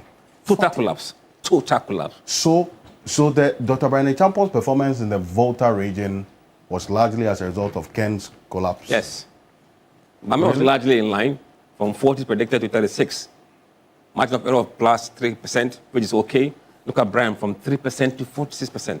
This is just that's That's abnormal. I mean, to see this jump. Yeah. How? Within just one week, because that video you talk about was just about 5 days or 6 days. They always say that the last minute are dangerous times. But why the Volta region with this much for Dr. Brian? Because the two of them are not. Volta region is not a strong region for MPP anyway. And Ken is linked to the region by, I think, I'm told, by marriage. But Brian is linked to that region by language. We define more attaching. Okay, I but see. Musa, Language. the other thing He speaks too it, is yes. that, but Musa, if you also look closely in terms of our demographics, the Kwewus, because of their Afram place, they are connected. Tends to be very close to Ewe-speaking people. And in fact, most of them, I have friends who are Kwewus. Either a mother is a Kwewu, like a mother, Ewe, father, Ewe, or... And so you have that kind of connection. And most Kwewus who live around the Afram, also you notice that they either grew up relating more directly with an Ewe family or something. So those things, if you don't look at it closely, you won't know. Let me also tell you something about Brian and the Volta region. He speaks fluent Ewe. That's what he said, by language. And he lived there in his early life. I think and he has association more with the Volta region by way of connection, funerals, and relations, and so he is more of a candidate from Volta region, if you like. I see. That's why I was quite surprised that with your prediction you give him 3% based on all of these factors that were working in his favor. It did not have to take Agyapong's collapse for him to do that. Brian was strong in Volta region.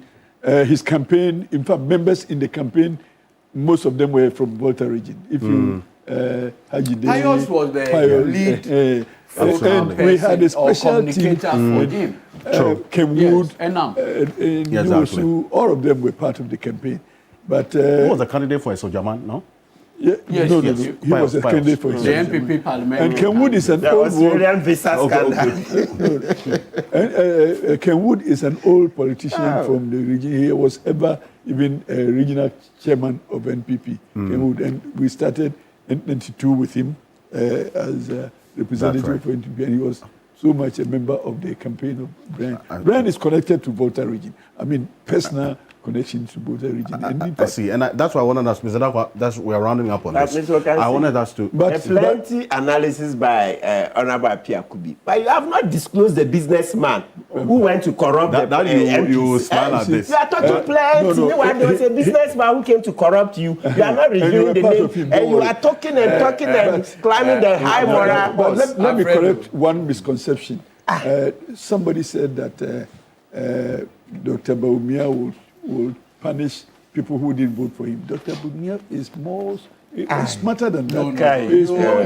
I know why. And let me give you a particular instance. In the case of the minority leader, Dr. Baumia promised that no such a thing will happen. And I personally, I don't expect Dr. Baumia to do that. Yes, if he does that, it will demoralize my support and my commitment to the campaign. First of all, he will not do that. You see, what he is not telling you that first of all, they didn't want. First of all, they didn't want Afinyo Makin as the minority leader. Okay. No, but my learned friend, this point you have made, gentlemen, thank you. It wasn't from Dr. Thank you very much. In the Western region, your microphones are off. In the Western region, now you see. And I think we've established I needed to interrogate what happened in the Volta region as Dr. Brian Agyapong won. We now understand that beyond even the collapse of Agyapong's campaign, he had footprints in the Volta region much more than any other region that we have seen. And it's no surprise that he won. But in the Western region as well, if you look at the collective, the 2024 elections, the NDC dominated the Western region. In fact, it lost that swing status for 2024. But then, if you look at this, it is still following the same pattern. You had given Agyapong, based on your prediction, which is the deep blue bar, 42%. But then again, the actual showing on the D-Day last week, 23%. Now, that is about a 22%, that's 19 percentage drop. Then you see Dr. Brian Agyapong, you gave him 2% per your prediction. He actually pulled 15%. That's 13% in addition to it. But then you also see Dr. Mahmoud Bawumia moving from 56% your prediction to 61. So you see the 19 shared that amongst Dr. Mahmoud Bawumia and Dr. Brian Agyapong. So it was just Ken's doing that got these candidates to go that much. Precisely. And once, so Central and Western tend to behave in a similar manner. And once he was collapsing in Central region, his own backyard, we didn't expect Western to spare him. But even though he collapsed in Central region, he won that region. Yes, but under 50%. True. But then again, if Central and Western behave the same way, you would have thought that would also impact on them. No. You see, Bawumia was looking to win there already. So if you are collapsing in your region, then we expect the collapse to be also massive in the neighboring region of Western. I see. So in the collective, now it's clear that we saw a third force after Saturday, Dr. Brian Agyapong. Strategy-wise, how do you expect that strength to be leveraged by Dr. Mahmoud Bawumia? Because you had made a statement about a month ago about this.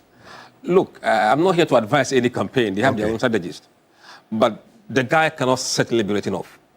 Dr. Brian Agyapong? Yes.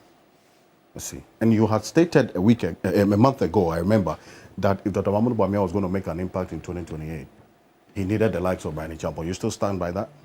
I won't know from it. I stand by it.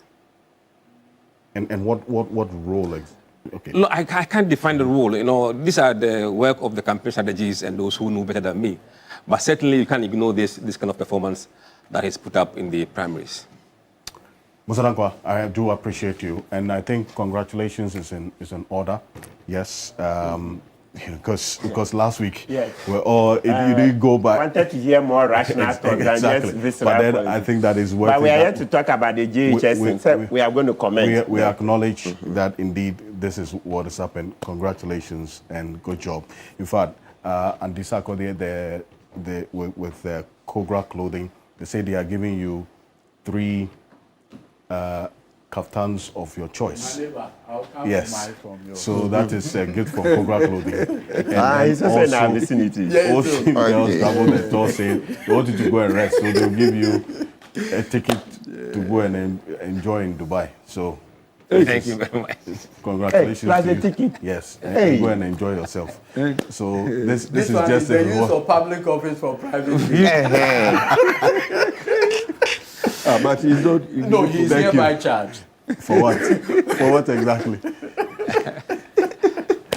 Thank you for connecting. I'll come and share the benefit with my neighbor. Because Musa is leaving us, just a quick word on what you did before the polls. In December, you had stated that if Dr. Mahmoud Bawumia was elected, if he is put up against any of the 3-4 runners of the NDC that you put together, none of them have come out to publicly state that they were going to contest the NDC flag brushing. That is Dr.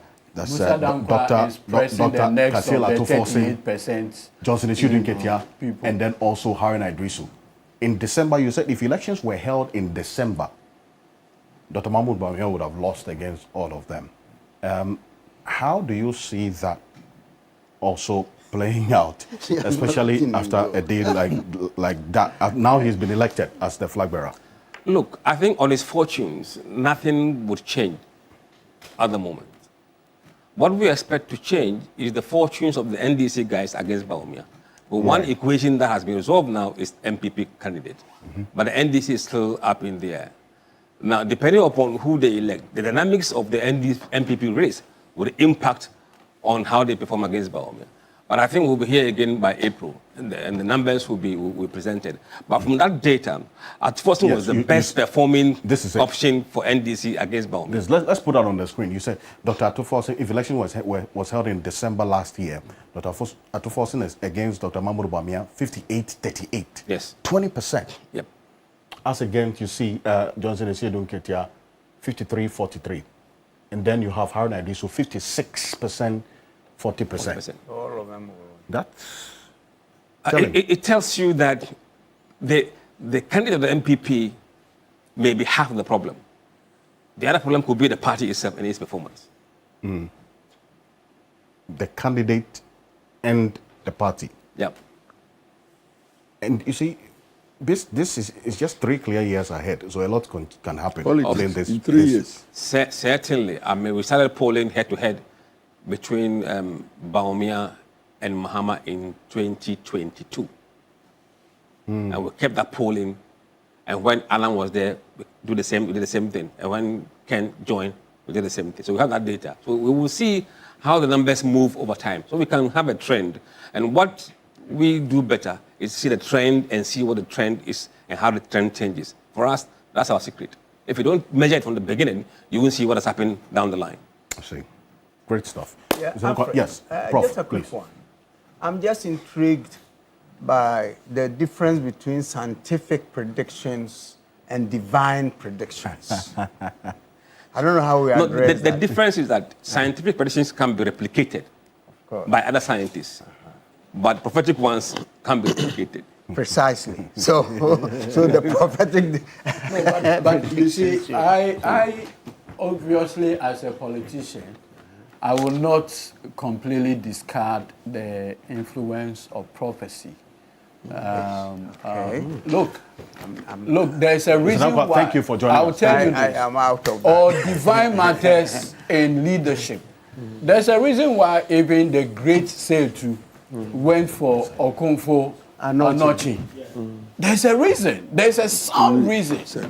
So in life, you can't completely. I grew up with knowing prophecies by Malcolm Wovenu, ARS in those days. And you could not do away with it. I mean, in terms of Christmas, Easter, and the prophecies that will come from Tajefu and the rest. So these things you can't, as it were, just joke with it at all. At all. That's fine. Yes. And let me say, sometimes it's not completely out of place for a prophet, as it were, to get it wrong. But from our political conversation to completely discard it will be dangerous. I have no problem with that because it's based on people's own faith and beliefs. So I'm not discarding it. And sometimes I just psychological impact don't of want, it. and both parties are on the same table. But I just hope. I get where Prof is coming from. When you have a scientific data, and the data is telling you that calls were directly placed to people, and from the calls, this is how we sample their views. I mean, to ignore that for a pure divination requires a lot of courage. Correct. You are very courageous. I respect that. I respect that. You know, because then there's data and you are ignoring the data for, but I think that you need a perfect blend. Right. And I'll give you a classic example. I remember, Musa Dankwa, sorry he's left. Asinov, the by-election. So I remember Issa Dankwa had come out with a poll on Jachikwesin and the possibility of him winning or not. So the first poll that came, it wasn't looking so good for the Honorable Jachikwesin. That was 2023, around May, June there. So I remember calling my brother Sami JV and said, Musa Dankwa just came out with this poll. And we're all in Asinov at that time for the by-election. Yeah. So that data that Musa Dankwa puts immediately changed our strategy for D-Day. And that D-Day, we just said, look, if we focus on Asin Ganga, we focus on Dostan, Ashia, Breku, and all those things, we have a great chance of, taking the seat, upstaging the MPP. Because remember at that time, Nanado was in the various churches saying, why would you want to vote for a candidate who will end up in jail or that kind of thing? You remember? Very nauseating. And that gave us the opportunity to narrow the conversation down to D-Day. And by the time we came out of the poll, the numbers were so up with what we have done. And Asino became the harbinger for 2024. I see. And the result became so clear. True. And just because I think that the context of what we see on the screen is about the period it was conducted. That's December 2025. The Honorable Agyapong, you've elected your candidate almost 3 years ahead of this general election. This is the earliest any party has elected its presidential candidate in this Fourth Republic. Right. A number of things could go right for you. The other issue that could possibly also go south is what exactly would inform the campaign going into 2028. The issues haven't crystallized yet, right? So, really, how do you intend to navigate this situation to your parties? But the focus will not be just on the NPP. It also depends on how NDC continues to perform. Absolutely. Because one or two serious scandals can really take away from the NDC. So I think part of the factors should be on the NDC itself. True. Its ability to the to performance sustain of the this good work that they are administration doing, and then within the period. Recently, I read that you were angry with something. You are saying you are not going to be talking for NDC again or something. Yeah, that was the Abronye, the time, and everybody agreed. Everybody thought that no, the Abronye matter was not there for well. But something like Abronye can pop up again, and if somebody like you can be angry and walk away. Yes, yes. I was wondering there. If I can, on this issue about the NDC's performance, respectfully, Prof, the leadership that President Mahama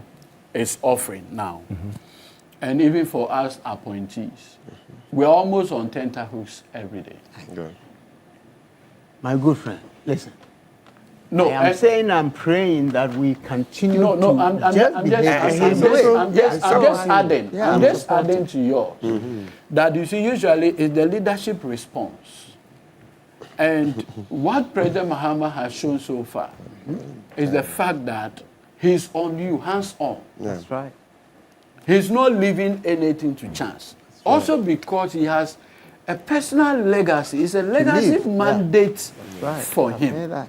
And so he has his eyes and ears everywhere. On the prize. And on the prize. At a personal level. Correct. You see, when the thing is personal to you, how you look at it is also a bit more different. And so there's always scrutiny, there's always control, there's always leadership. Even in terms of the management of the economy itself. Prof, there are many who felt that the NDC needed 2 years to repair the damage caused by the MPP from 2022 to 2024. But under the leadership of President Mahama, you will notice that in the space of 1 year, there had been significant turnaround. No doubt. And the numbers are there. To move the Ghana cedi from almost 17 trading to now 11.10 is significant work.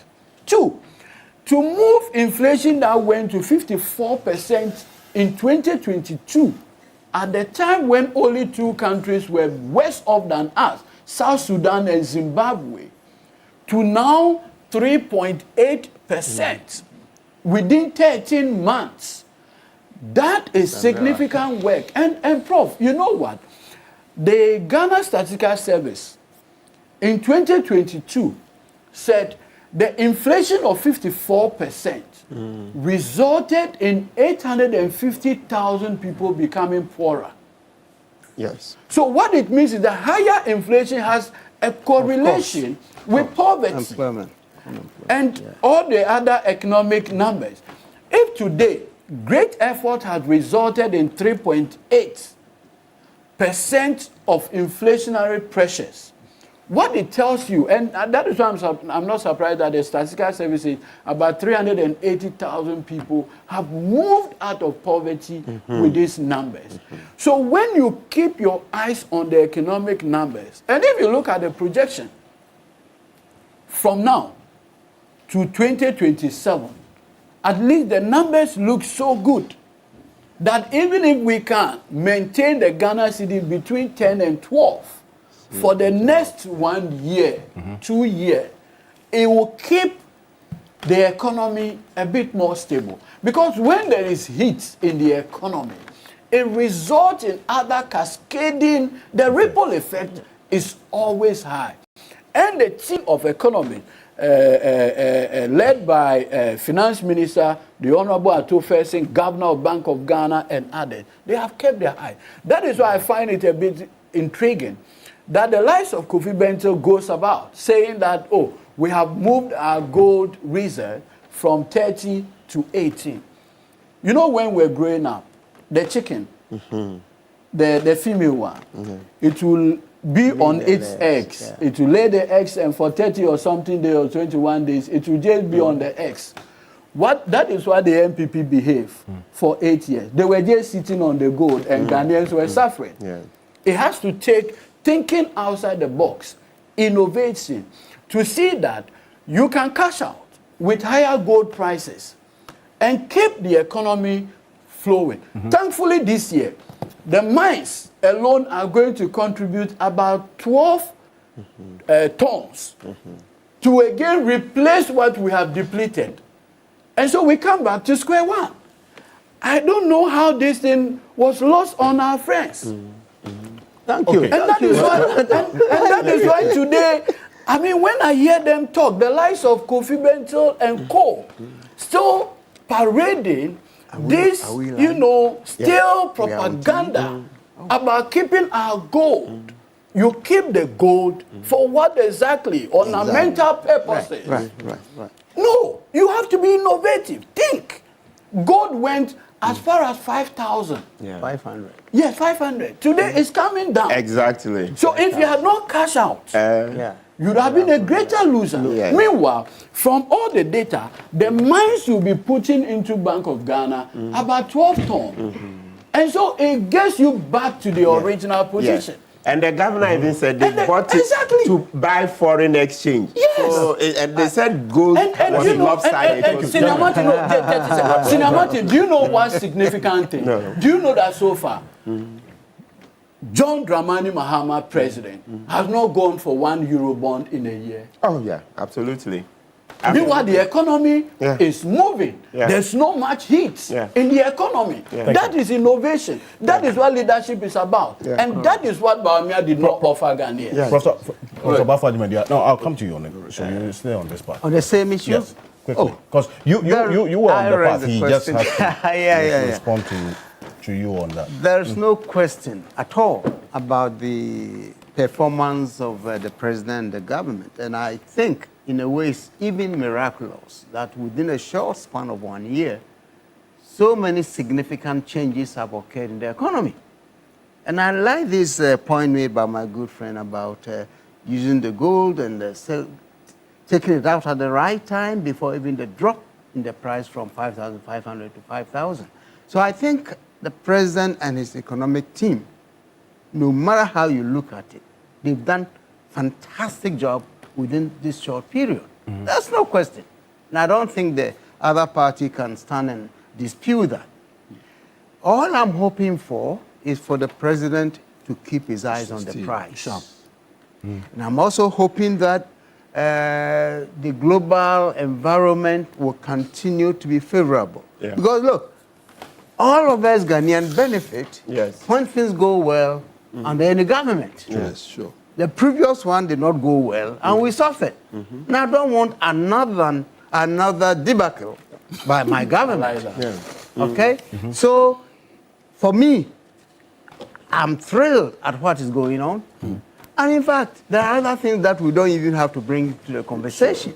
Sure. Personally, I'm also excited about the international posture that our president is giving the country. That's another discussion. Thank you so much. Thank you. Oh yeah, there's no question at all about that. So, thank you. Oh, the batakaris.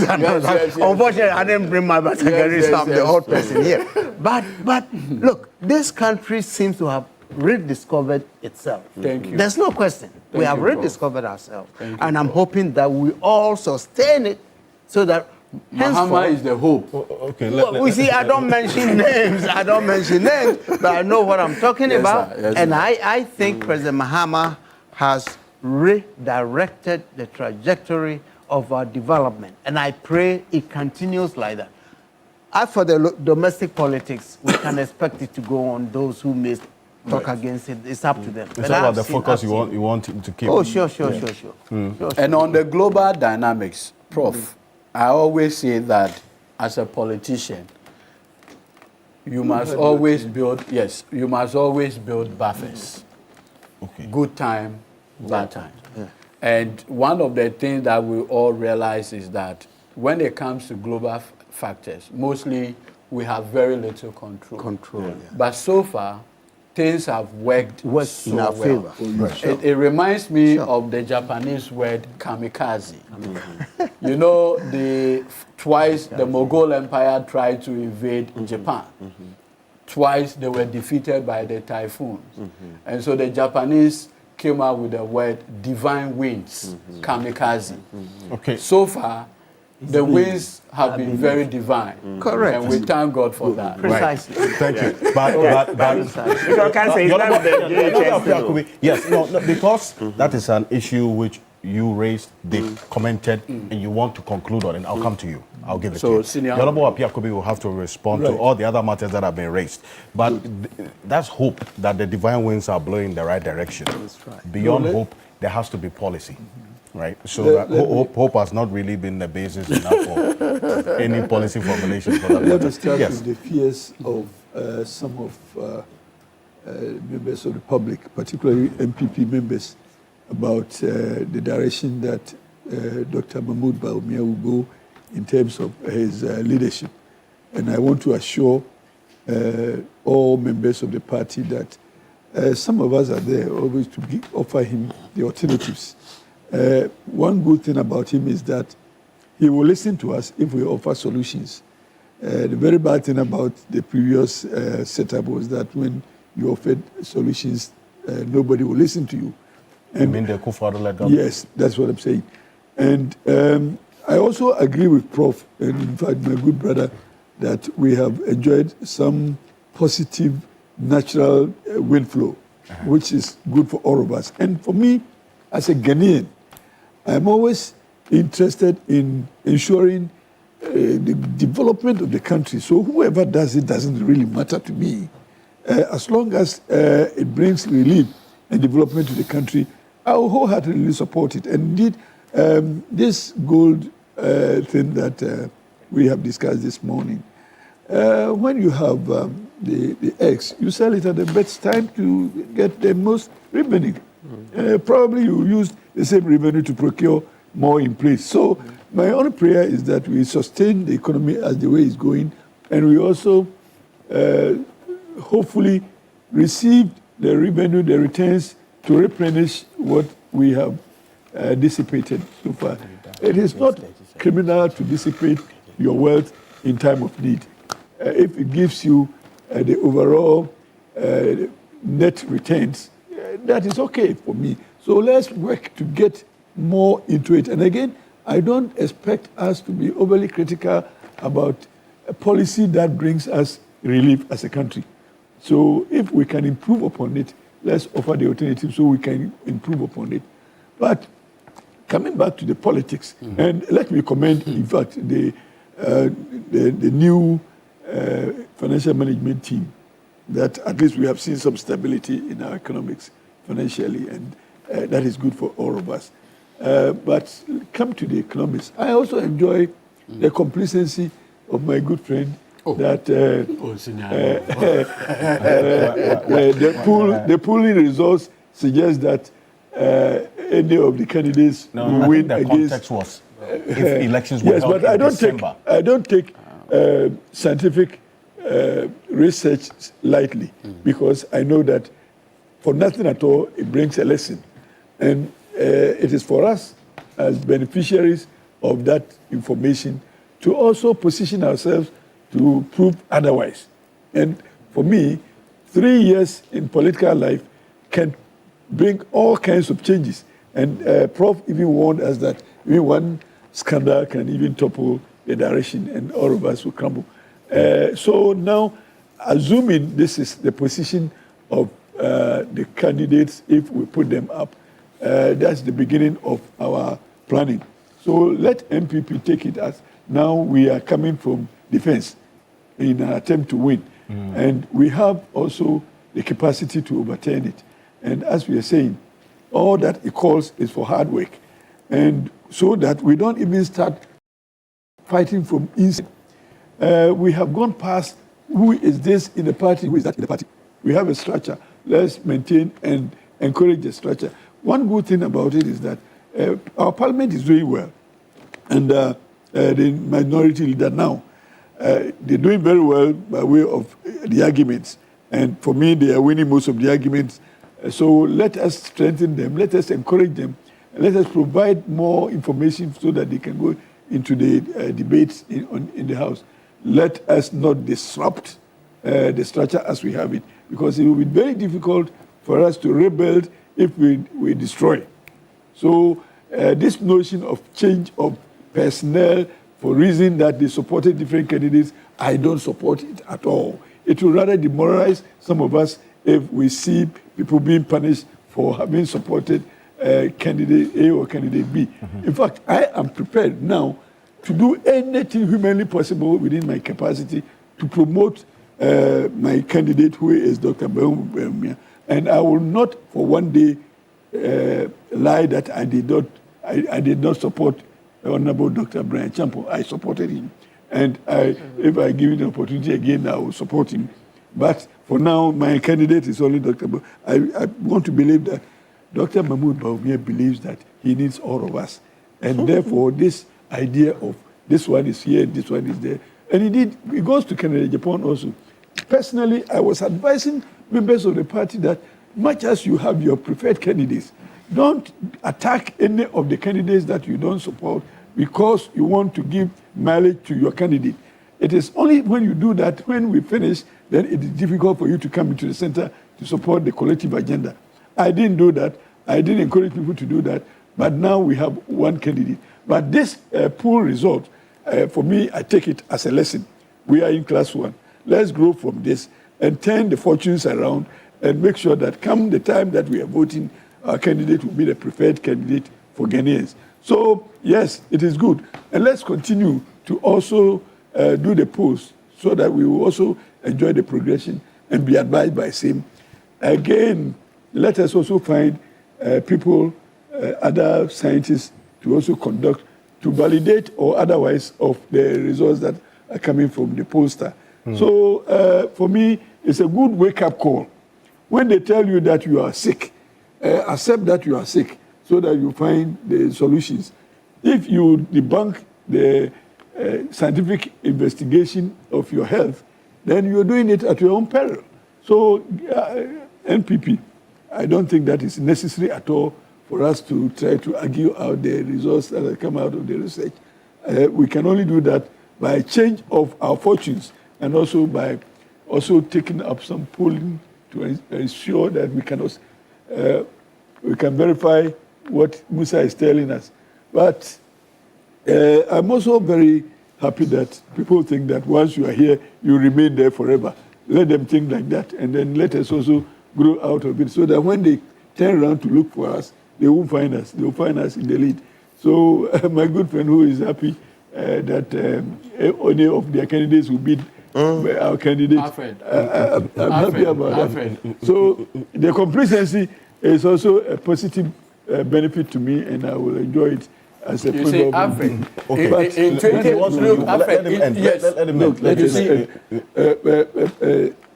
my good friend Ediji, I will urge on you to remain quiet when I'm talking. Because I didn't interrupt you. You see what in Agyapong is? I didn't interrupt you. And I see that I'm faced with barrage from left and right. We are intimidating him. No, you know that you cannot intimidate him. So, for me, it's a warning to MPP. For now, our stakes are down, but we can raise it, and we have to do good work to so do. It is unnecessary at all to offer unnecessary criticisms. If it's good, it's good. But if we can also suggest improvement, why not? Let's suggest improvement, because the enterprise is Ghana, and the Ghana enterprise, we are all part holders or shareholders. So whatever we do to support a good initiative, let's do so. I will not really unnecessarily criticize change that is good. So let us commend. And as Prof said, but again, every government has its own period of goodwill. Mm-hmm. The goodwill goes beyond a year and a half, 2 years. So let us also be mindful of how long we have stayed in the goodwill and the fact that the goodwill is dropping and it will drop. So sustaining the goodwill of the Ghanaian public is what we pray for. And indeed, it is not because NDC is in power. If NDC can sustain the goodwill and give us the good results, why not? But I am hopeful that the dynamics are likely to change in the years ahead. Probably by December, we'll be seeing something. I don't pray. You won't be a politician in opposition. No. I won't pray for. I won't pray for bad omen. I won't pray for bad omen. But again, I will only say that it's a warning. Yeah. In fact, if we had heard, we had listened, probably the results would have been different. And I'm just. You mean if the MPP in 2024? In 2022, if NPP had listened. Indeed, Dr. Bawumia then was part of government, but I know from inside that he was himself worried about what was happening, because when you have somebody who is seen as the all in all, will not listen to anybody, and who is that person? And the president. Look, we came out openly to say that this man, we didn't think that he was doing well for us as a government, as a country. You mean the finance minister? Yes. And yes, and the president who will not listen to us. And that is why it's so important for you to make sure your candidate distances himself from the old order. Yes. It's as simple as that. This is exactly what I'm going to say. This is exactly what I'm going to say. That I know for a fact that Dr. Bawumia was not happy with what was happening.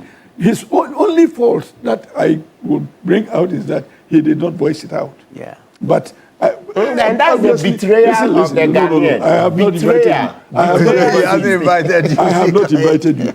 But I understand that he was part of a government and he didn't have the mandate of the people. Yeah, he was playing a supporting role. Sure. So I know on one occasion when the then vice president invited the finance minister to come to his office for discussions on the economy, and this guy refused.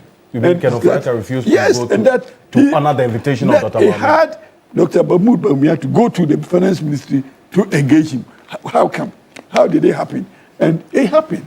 And it happened under the supervision of the president. And how would you allow that? I'm happy when my brother is saying that the president is on them 24/7. Let him be on them 24/7.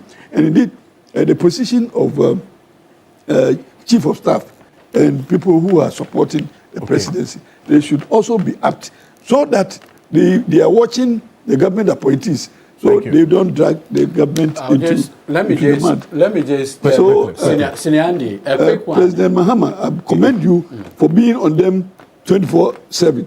Human beings are human beings. Some of them are not good, but make sure you bring out the bad ones so that you can also maintain your focus. You know, within this year alone, the chief of staff has already summoned all CEOs and deputies to the presidency. And usually it is 10 warning. As you are aware, the president has already even given us all CEOs by April.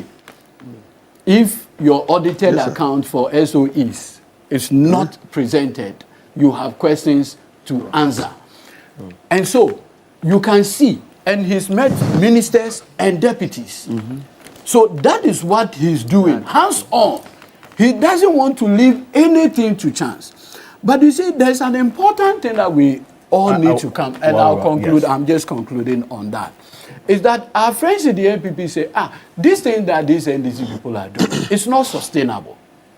They said it's not sustainable in January, said the same thing in February, March, April, then it was December. We recorded the lowest exchange rate for almost 3 years, 10.5. They said it was not sustainable, and we are moving. I think what our friends in the NPP need to understand is that when Dr. Bawumia was given the opportunity, the chance, as the chair of the economic management team, instead of diversifying our gold reserve to provide the needed buffer for the economy, they turned our gold reserve into economic tourist attractions. That is what they did. Today, men are at work, and the men who are at work today have diversified the gold reserve to the benefit of the generality of Ghana. You may not know the impact of foreign exchange on living conditions. You may not know the impact of inflation. All these numbers impact. Do you know that even the rate we use in paying our foreign debt changes the dynamics of how much our public debt is? Exactly. And so when some people decided to keep our gold reserve for economic tourist attraction, and today, through innovation thinking, others are turning it into diversifying it for the benefit of Ghanaians, what you do is to demonstrate humility, calmness, and applaud them for the innovation. What have we done and thinking outside the box. You have not. Thank you. But you see, and how would this campaign of Dr. Bawumia being sidelined, not being part of the effective front running of the administration in the last 4 years be impactful? If you're going to run on that path, do you believe in that narrative of him being sidelined? I'm telling you what I know for a fact that it happened, and I'm not commending people who supervise that relationship. I'm rather saying that when we have a next opportunity, that should not happen. Right. And I'm also using that also to advise the present government that you should not repeat the mistakes of the past. Okay. And I'm also reconciling that with the position of President now, that I will keep 24/7 watch on you. It is necessary and important. And all other people who are supposed to help the president, let them also engage the appointees on a daily basis so that we make sure that they're doing the right thing. And I'm saying that this did not happen in our administration, and we have suffered the consequences. Thank you. So we should learn, and they also should learn. And as for the claim that Dr. Mahmoud Bawumia was sidelined, you know, it's an attempt to whitewash. No, it is. And that view will not sell. No, please. Because Nanado Dankwa Akufo-Addo himself, sell it to you. I remember in Bawalesi, he said, Onyankopon de wiase nyansa nyina edema Dr. Bawumia. And no ne boa me. This is Thank you very much. It is a I didn't know was sideline. Thank you. So you want to tell me that I don't was it sideline? Was it sideline? You want to tell me that I don't have Thank you. I'm telling you what I know. It is for you to believe it. Thank you very much. Now, I'm going to give the last word to... I did not say that, so you cannot take me on somebody's... I'm just...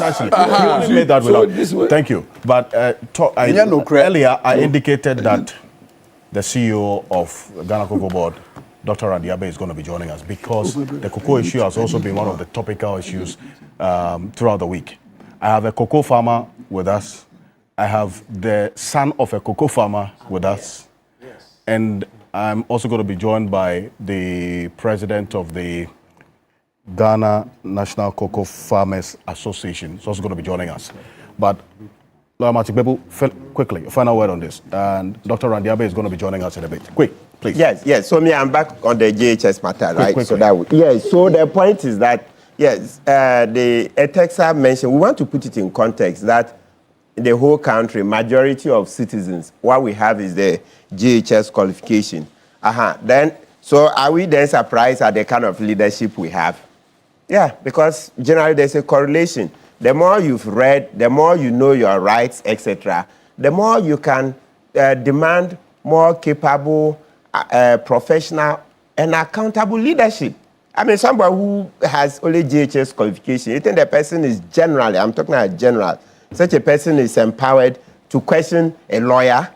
You see, so let's take, for example, Akufo-Addo, where he was coming, even at the bar, we were even intimidated with his number of years. I remember when we started criticizing Akufo-Addo, some senior lawyers would call and say, he's senior to you at the bar, so you can't criticize him. But with time when we call, even lawyers, I saw senior lawyers who thought that because Akufo-Addo was far more senior at the bar, somebody junior couldn't criticize. So you see the thinking, even at the bar, lawyers, much less JHS holders. So you see that the more you have JHS holders, the more you can't hold the government accountable.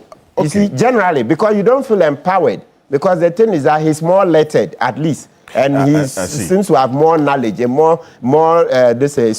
bigger, deeper, better pool of knowledge than you are. So you are not empowered to question a lawyer who is a president, etc. But with more education, then you feel like you can also do something about the situation. So take the example, when we're growing up, the DC was usually far better educated than the populace. But today, check, a lot of the DCs, we have people who are far more educated than the DC. Today, it's no longer a quest for the best educated person being a DC. So what I'm saying is that, so a DC now is generally more accountable because there are people who are not DCs and they generally have more information than the DC, so they can press him on, okay? They can take him on, etc. So let's not belittle the importance of university and graduate level work, etc. So, and that's how come I am an unrepentant ambassador of the free SHS. Okay. So at least that one, anytime you mention free SHS, they know that Akufo-Addo and I are friends on that one. So if we had more policies like this, then you hear me extol the virtues of Akufo-Addo. But once we don't have anything beyond free SHS, yes, you know that you are a sinner. Thank you, gentlemen. Thank you very much. Now, let me read a few of your messages. Thank you very much. Now, we're live on 3FM 92.7, also on the Voice of London Radio in the heart of the city of London. I see a number of your messages from the diaspora as well. Thank you as well. A number of you listen to us across the country, a number of radio stations as well. Kukute Gideon Begadan says, Mr. Bento's view is that time heals. As such, with the opportunity, you can take all manner of decisions, poor, and after some 2, 3, or 8 years, the people will heal, based on which you will earn their trust again. Says what kind of analysis you say is that. Thank you. Good morning, Alfred. Tell my good friend Martin Pebble to, he says, leave the institution of the church and alone. Though important to have theological experience, it's not the condition God uses.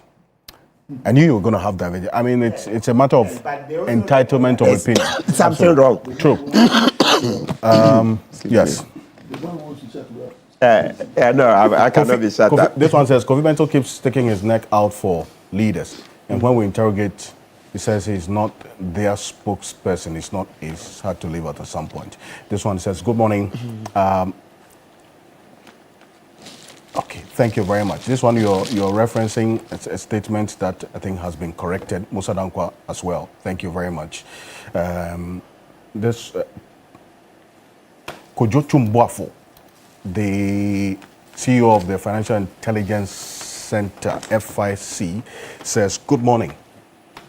Alfred, Kofi Bento calls a 57% victory emphatic. 44% of your delegates in the party don't approve of your candidature.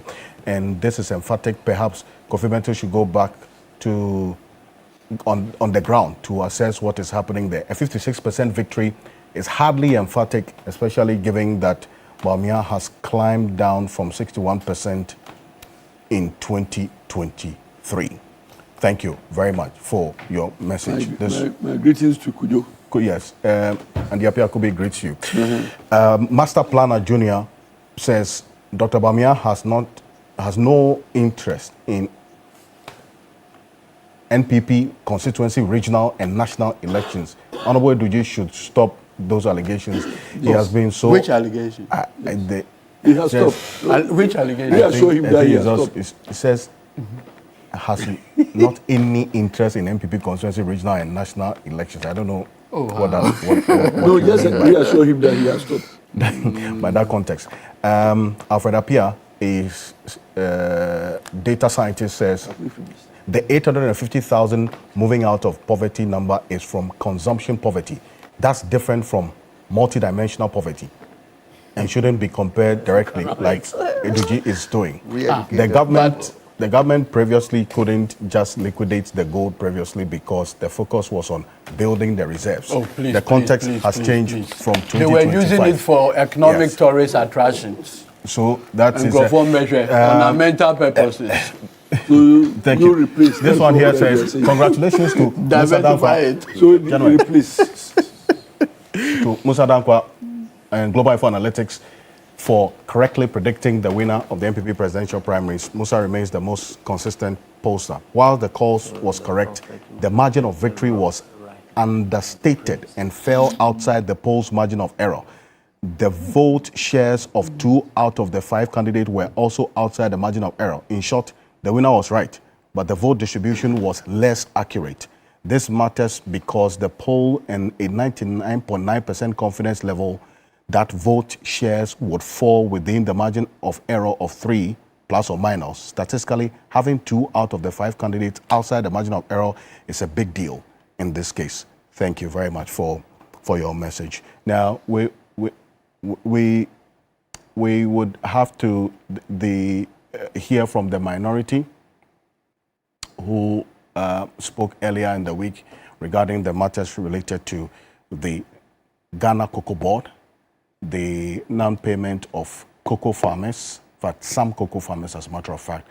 We'll be finding out exactly what Cocoa Board intends to do to deal with this, and then also this new financing module that the CEO has been giving some pointers of. Dr. Randy Abe joins us right after this quick break, the CEO of the Ghana Cocoa Board, to answer questions of the cocoa farmers and their children here, and then those who will be joining us as well. Stay with us. We'll be back shortly.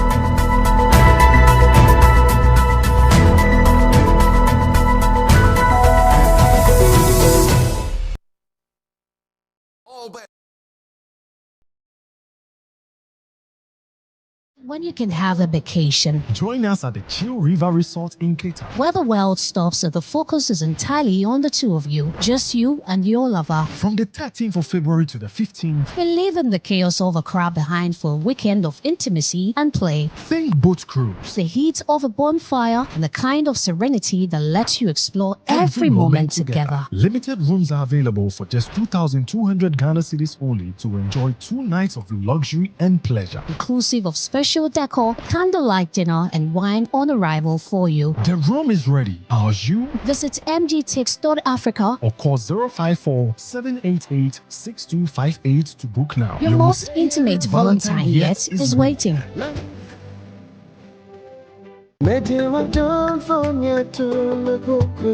Why settle for a bouquet when you can have a vacation? Join us at the Chill River Resort in Cape Town, where the world stops and the focus is entirely on the two of you, just you and your lover. From the 13th of February to the 15th, We're leaving the chaos of a crowd behind for a weekend of intimacy and play. Think boat cruise, The heat of a bonfire and the kind of serenity that lets you explore every moment together. Limited rooms are available for just 2,200 Ghana cedis only to enjoy 2 nights of luxury and pleasure. Inclusive of special decor, candlelight dinner, and wine on arrival for you. The room is ready. Ours you? Visit mgtix.africa or call 054-788-6258 to book now. Your most intimate Valentine yet is waiting.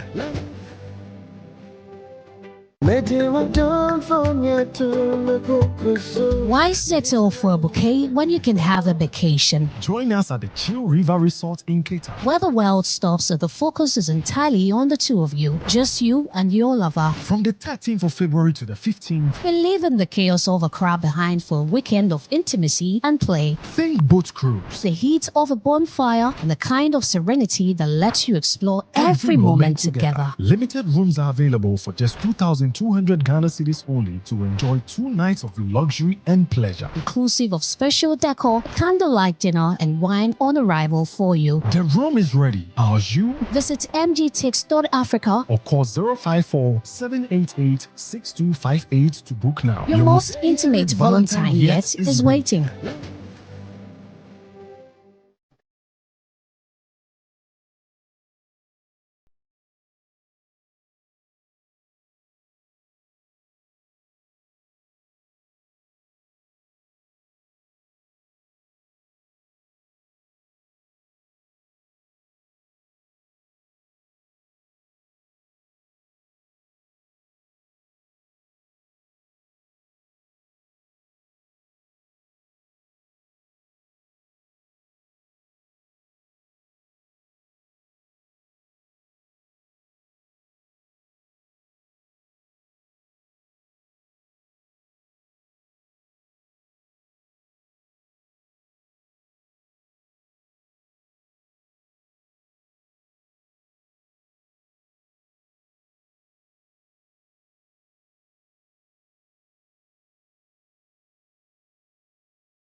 Farmers have tended their farms through harsh weather.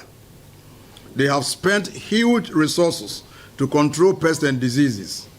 They have toiled to harvest their farms and sold it to the government in good faith. Yet, months later, they are still waiting for weeks on end to be paid. Is this the resetting which was promised the good people of Ghana, or the reversing of the cocoa industry? Farmers are asking. Ladies and gentlemen of the press, it is not only the poor farmer who is suffering. The failings of government and cocoa board are also hurting the cocoa buying companies, that is the LBCs, and transporters, especially the indigenous companies and local enterprises. By delaying in repayment of cocoa taken over from the LBCs, these business and investments are at risk. They have their working capitals locked up, their progress hindered, and financing confidence undermined. Contrary to what the NDC preached pre-election time to promote indigenous business and investments, they have rather reset to kill indigenous companies, businesses, and enterprises in the cocoa industry. We call on government and cocoa board to pay our cocoa farmers immediately for all cocoa beans sold and to be sold, to save the cocoa industry from slipping back to days of despondency and loss of interest. We demand an apology from government and cocoa board for this gross dereliction of duty. Cocoa board must reimburse the LBCs of all outstanding repayments of cocoa purchased and delivered, and must also ensure the prompt repayment of subsequent deliveries and CTORs to avoid the recurrence of this despicable situation in the future. We demand that our cherished cocoa farmers are treated better and with dignity than what we are seeing now. Cocoa farmers are not beggars. Paying cocoa farmers promptly is not a favor. Have tended their farms through harsh weather. They have spent huge resources to control pests and diseases. They have toiled to harvest their farms and sold it to the government in good faith. Yet, months later, they are still waiting for weeks on end to be paid. Is this the resetting which was promised the good people of Ghana, or the reversing of the cocoa industry? Farmers are asking. Ladies and gentlemen of the press, it is not only the poor farmer who is suffering. The failings of government and cocoa board are also hurting the cocoa buying companies, that is the LBCs, and transporters, especially the indigenous companies and local enterprises. By delaying in repayment of cocoa taken over from the LBCs, these business and investments are at risk. They have their working capitals locked up, their progress hindered, and financing confidence undermined. Contrary to what the NDC preached pre-election time to promote indigenous business and investments, they have rather reset to kill indigenous companies, businesses, and enterprises in the cocoa industry. We call on government and cocoa board to pay our cocoa farmers immediately.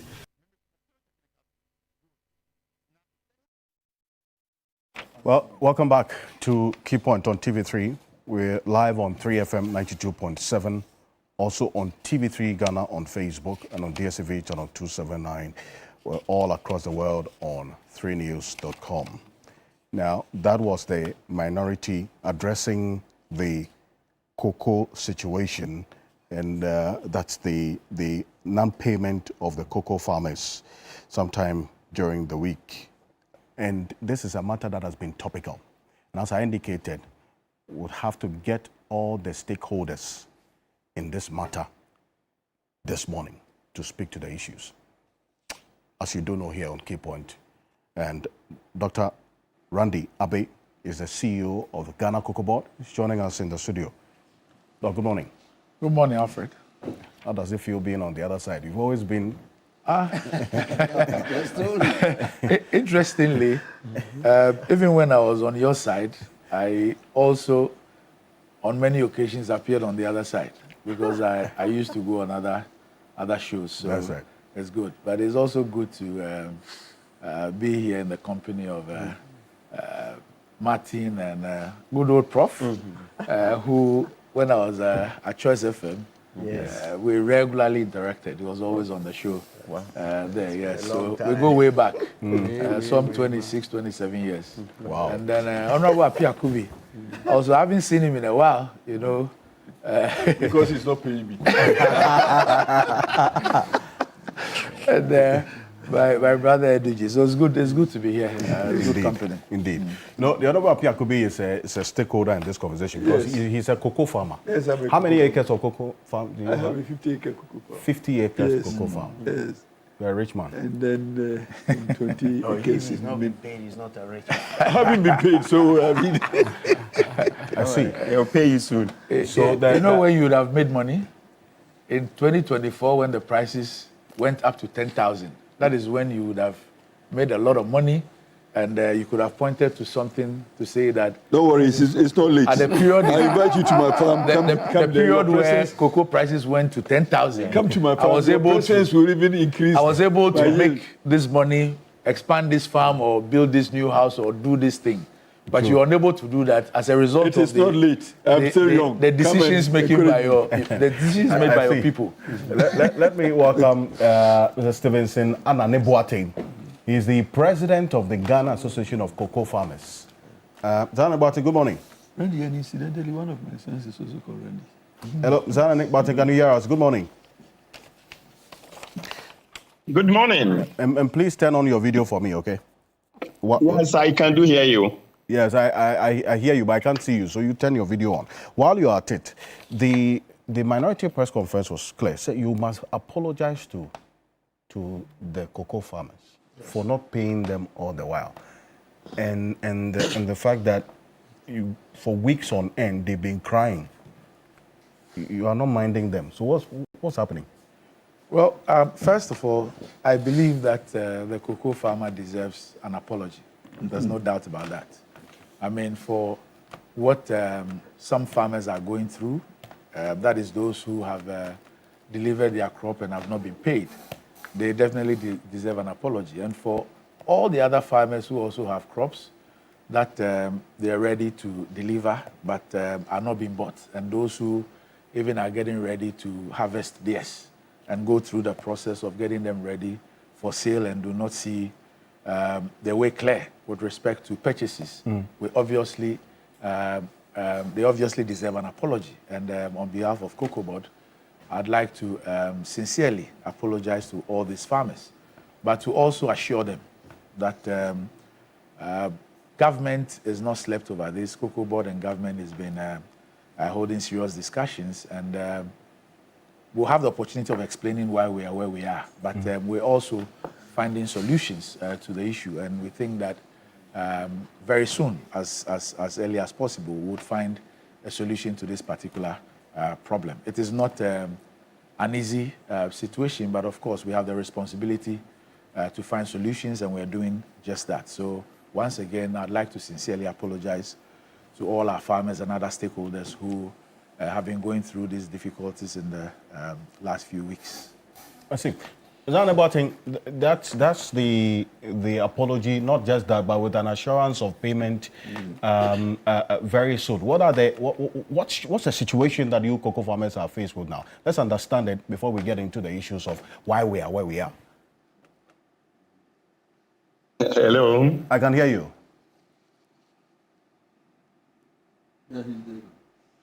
Hello, Zana. Yes. This is very. I can. Yes, the line is not through anyway. It is cutting. But I can hear you. I can hear you. Well. Yes, I can hear you as well. Okay. So please go ahead. This is a very Latin thing. The person who is speaking, I'm wondering why Cocoa Board always apologize for sections, knowing very well that they have a commitment to commit. I mean, something to do. you know, they have mandated to do something. You are working with some people. Why is it that you allow yourself to be in trouble before you come and apologize? For a years now, COCOBOD never raising a seat cap. So what? I can't hear you. Okay. Dr. Anaboating, so here's what we're going to do. We'll call you on the telephone. No, Dr. Anaboating, hold on, we'll call you on the telephone. The connection is not too good. But he asked a question, Dr. Randiabe. Says, why, you know what to do, so why do you always wait? And I'm sure he's talking about a history that precedes you. Yes. So why do you, COCOBOD, has to always wait and come and apologize for what you know you should do? Well, I respectfully, I might not be able to speak for the past, but he's right about the historical antecedents, and that is why we are where we are. And it is our duty to find a solution, and that is exactly what we're doing. Now, why are we where we are? It's just simple. Now, COCOBOD next year will be 80 years. So it was established in 1947. Now, up until 1991, the crop was funded from government commitments. But obviously, that wasn't sustainable. So in 1992, the issue of the syndicated loan came about. COCOBOD then had a very, very healthy balance sheet to the extent that COCOBOD could even borrow on better terms than the government of Ghana. Right. You know, so this syndication, the annual syndicated loan was mooted and it was implemented. And simply what it meant was that once COCOBOD made a projection of the output and therefore the amount that would be required to purchase the bean, COCOBOD then signed contracts with buyers of the raw bean and so committed a certain quantity which would then give a value that is required to purchase the crop for the season. Sure. So these contracts were signed, and the signed contracts were then presented to this consortium of banks as collateral. And then these syndicated loans were then given to COCOBOD. So these were the monies that you see the celebration. There's a road show, there's a big announcement, 1 billion, 1.2 billion, 1.3 billion, and all that. Yeah. Now this money then goes to the central bank. The central bank will give COCOBOD cedis at the Bank of Ghana rate. Now, from these cedis, COCOBOD will then give the license buying companies what is called seed fund. So the license buying companies then use these seed funds to go and purchase the cocoa from the farmers on behalf of COCOBOD at the price that has been announced by COCOBOD. So if the price announced for the farmer, as in the current case, is $5,040, an exchange rate is provided by the central bank, an average over the period. So if it is 11.5, you then work out $5,040 by 11.5. The CD equivalent is what is paid the farmer, either by ton or by bag. So these LBCs will then take the seed fund, which COCOBOD has released to them, which is also money from the syndicated loan. Right. And they will go to the farmers and purchase the crop on behalf of COCOBOD. Then COCOBOD has a responsibility of servicing the contracts that is signed and used as collateral to take the money.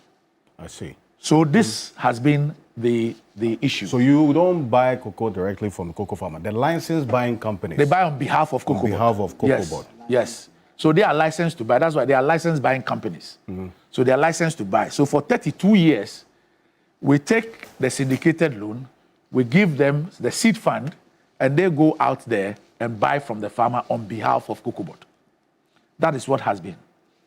But something significantly happened, and we'll go to that model because there are also problems with that model. I see. And that is why we are looking at a new funding model. Which we'll get to. Now, what happened was that COCOBOD had also issued what they call cocoa bills. And individuals and companies had bought them. Yes. Cocoa bills. True.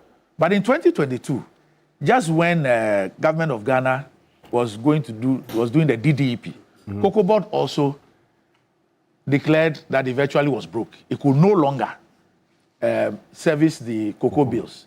and so asked for a restructuring of the cocoa bills. Which resulted in a haircut. Yes, so the cocoa bills were restructured with the first payment due 1st of September 2025. But that the money should be lodged into the account. CBG led that process by August ending of 2025. So for 2.5 years, Cocoa Board knew that this had been deferred and they would have to make this payment. Okay. Now, in 2023, Cocoa Board then went back to do the syndication. And this was the last time that the annual syndicated loan was done, the 32nd year.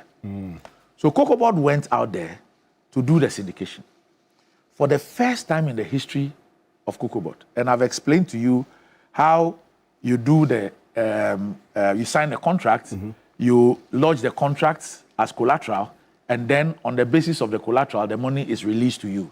And then the central bank gives you CDs. You give these CDs to the licensed buying companies to buy the cocoa on your behalf. Now, the season opened in September. For the first time in the history of Cocoa Board, the first tranche of the syndicated loan hit Cocoa Board's account 2 days to Christmas.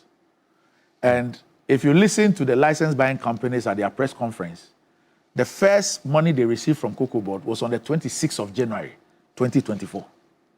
So the season opened in September, October, November, December, January.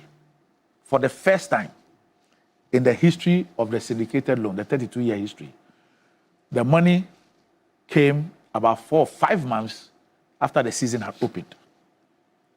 Now, at the end of it even got to a point in that season that Cocoa Board could no longer draw down on the syndicated loan. So Cocoa Board went to the Ministry of Finance and took a loan, a bridge financing of $70 million, which is on our books, that we expected to pay to the Ministry of Finance to be able to buy crop for that season. Now, at the end of the 23-24 season, something significant happened.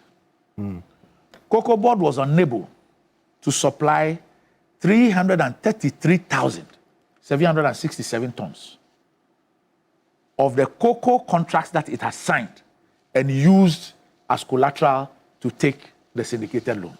How so? 333,767 tons Cocoa Board could not supply. And these contracts were signed at $2,600 a ton. $2,600 US per ton. So if you multiply the 337,000. Don't even get there yet. Don't get there yet. So this is what happened. So almost close to 400,000 tons of cocoa sold at 2.6 could not be supplied. The first time in the history of Cocoa Board. But that is why I went back to 2022, the issue of the cocoa bills. You know? Right. So that clearly was telling everybody, including the financial community, that we were broke. Our finances was not good. So no wonder 23-24, we had those problems with the syndicated loan. Then worst of all, we could not supply close to 400,000, 333,767 tons. Sold at $2,600. Now, right after this was when cocoa prices then shot up. At a point, 12,000, then 11,000, then 10,000, settled around the 9,000s. $9,000 US dollars a ton. Yes. It went as high as 12 on the world market. Yes, 11, 10, settled around 9,000. Now, so 24-25, Cocoa Board issued, the process starts with what you call a request for proposal. So Cocoa Board will issue the request for proposal, and these banks will respond to it. For the first time, no bank responded to the request for proposal. Right? Wow. Yes, because of what had happened. Bills. Yes, you had declared that you were broke, you couldn't settle your cocoa bills, and you had asked for a deferment in payment and haircuts and all that. Then in 23-24, you were unable to supply over 330,000 tons of the crop. It's never ever happened in the 89-year history of Cocoa Board. Never happened. Then now you have these cocoa prices shoot up to 10,000, 11,000, 12,000, settling around 9,000. Yeah. So now if you want to do the syndicated loan, you need to go back to the same buyers who you have defaulted in supplying the cocoa, for them to sign new contracts for you, and for you to send these contracts to the banks, for you to be able to get a syndicated loan. Don't forget that in 23-24, it got to a point that Cocoa Board itself couldn't even draw down. So it went to the Ministry of Finance for bridge financing of $70 million. So this was the mess that... So you didn't draw down, just for the benefit of those who understand financial law. They didn't have money to essentially... Yeah, they couldn't do it. Now... There's something I want to put on the screen while you now, speak. Yes, let's... Now, this was a situation where the buyers who will sign the contracts for the new crop, for you to take as collateral to go and take the loans, are buyers who you have defaulted in supplying over 330,000 tons of cocoa to. So they were unwilling. So now Cocoa Board then had to negotiate with them to say that, okay, look, we will service your existing 333 whilst you also buy part of the new crop. Now, mind you, these buyers had over 333,000 tons of low price contracts, 2.6, at a time when cocoa was being sold at 10,000 and 9,000 and 11,000. So it was a no-brainer for them to finance the purchase of the crop. So that even if it cost them 2 times, it still made business sense. Because if cocoa is being sold at 10,000 and they can be able to retrieve what they have at 2,600, it makes sense. So the buyers then agreed that we will give you new contracts, we'll finance the crop. So we'll buy new ones whilst you also service the 2.6. So whilst we are buying at 9,000, you're also servicing the 2.6 for us. So that then became the model that was used for 24-25. So now, watch this. There was no more syndicated loan, and therefore no more seed money to LBCs. Now it was the buyers who were financing the crop. So the buyers would then make an order. Let's say, I want 50,000 tons at this price. Then you find an LBC to buy that 50,000 tons. So what they were doing was that they will give 60%. And then once the bean is supplied, they pay the other 40%. So they pay Cocoa Board the 60%. You then remit the 60% to the LBC for the LBC to go and buy. So now, instead of the syndicated loan where you took the money, it came in bulk to the central bank. The central bank gave you the CDs. You gave seed money to the LBCs to go and buy. Now, you were purchasing the bean on the basis of the financing of the buyer. So the buyer makes an order. The buyer gives you 60%. You give that 60% to the LBC. The LBC goes to buy the bean. And then you supply the bean. So that is what we inherited in 24-25. But when we came in, we realized that, look, this is not something that was well thought out, as in the strategy or anything. But it's something that happened on the basis of where we found ourselves. And so we didn't think that as we extinguish these rollover contracts, the buyers will be willing to continue funding the crop, because now you had even transferred your financing cost to the buyers. But the buyers didn't have a problem taking on your financing cost because it was still cheaper for them. To the extent that they had over 300,000 of your crop at 2,600 and the prices were that high. You know? So we knew that, look, maximum 25, 26. We didn't think that this financing model will go beyond 25, 26, especially when we have extinguished this rollover contract and also the prices had come down, because everybody knew that those prices were abnormal. They won't last. They will definitely drop. I see. So we knew that, look, beyond 25, 26, we needed a new funding model. So Cocoa Board and the Ministry of Finance started working on a new funding model for 26, from 26, 27. Now, a new funding model becoming necessary not just because this funding model was not also sustainable, but there was a paradox. How do you speak about value addition and say that value addition is the way to go, when at the same time you are pledging 70% or 80% of your raw beans to go out? And PBC. So at a point, you are boasting about a processing capacity of, let's say, 500 or 560,000 tons. Yet, You also have a funding model that collateralizes 70 to 80% of your crop to go out as raw beans. So obviously, the way out was one, to get a funding model to deal with this which we believe was not sustainable, and also a funding model that will support value addition.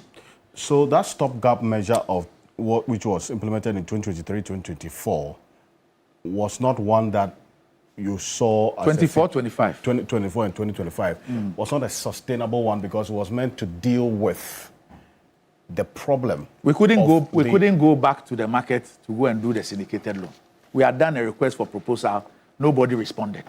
So this is the rollover. You're going to put it on the screen. So this is, you've referenced this rollover contracts for quite a while. So this is where. So I'll tell you. You know that at the beginning, I was teasing Honorable Andy Apiakubi that when cocoa prices went up, he as the farmer, he could not point to anything to say that once upon a time, in my life as a cocoa farmer, when cocoa prices reached that high, I was able to move from 50 acres to 100 acres, or I bought this land, or this car, or I did this with that windfall. Now, that happened because of this rollover. Now, how do you determine your FOB, which then determines the farmer's share? In Ghana, currently, we have a pricing model where we pay same for main crop and light crop. In Cote d'Ivoire, they pay separately. But there is always a discount on the light crop. Okay. In Ghana, we give a discount of 20%, although the global discount is 12.5%. It's also part of the things that we are reviewing. I see. Now, so when you're coming to do the price, what you do is that, let's say, I'm expecting 600,000 tons of cocoa. 500,000 tons of that is main crop. 100,000 tons of that is light crop. So if, let's say, the crop is $5,000, it means that I'm going to get $5,000 for 500,000, and I'm going to get 100,000 for $4,000. You then put the two prices together, and you get a weighted average, which then will determine your average FOB for the period. Okay. Now, with this rollover, you now have a third variable. So now, as you fix the prices, you take your main crop, you take your light crop, and now you take the rollover. So now you have a $2,600, assuming that your main crop is $9,000, and you're expecting to do 600,000 tons.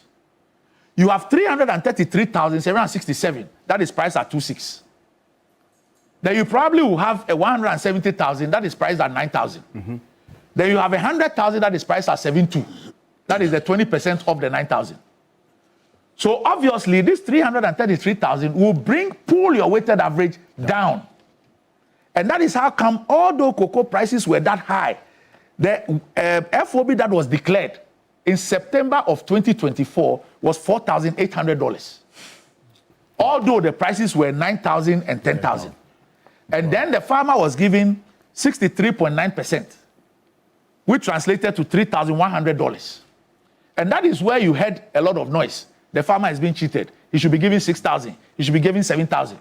Because if the standard is that you give the farmers between 60 to 70% of the share, then this position is that they will pay the farmer 70%. And that is what is being done of the declared FOB. So if it's between 60 and 70%, and prices are at 9,000 at a minimum, I don't want to use the 12 and 11 and 10. Let's even say 9,000. How on earth would the average be 9,000 and the farmer's share be 3,100? No. So that is where you found those agitations that the farmer was being cheated. He should be giving 6,000, he should be giving 7,000. But little did those who were speaking know that there was an animal called rollover. I see. And a quantity of 333,000 tons, which had been sold for 2,600. And so we're virtually using the high price cocoa, $9,000 and $10,000 cocoa, to service 2,600 contracts.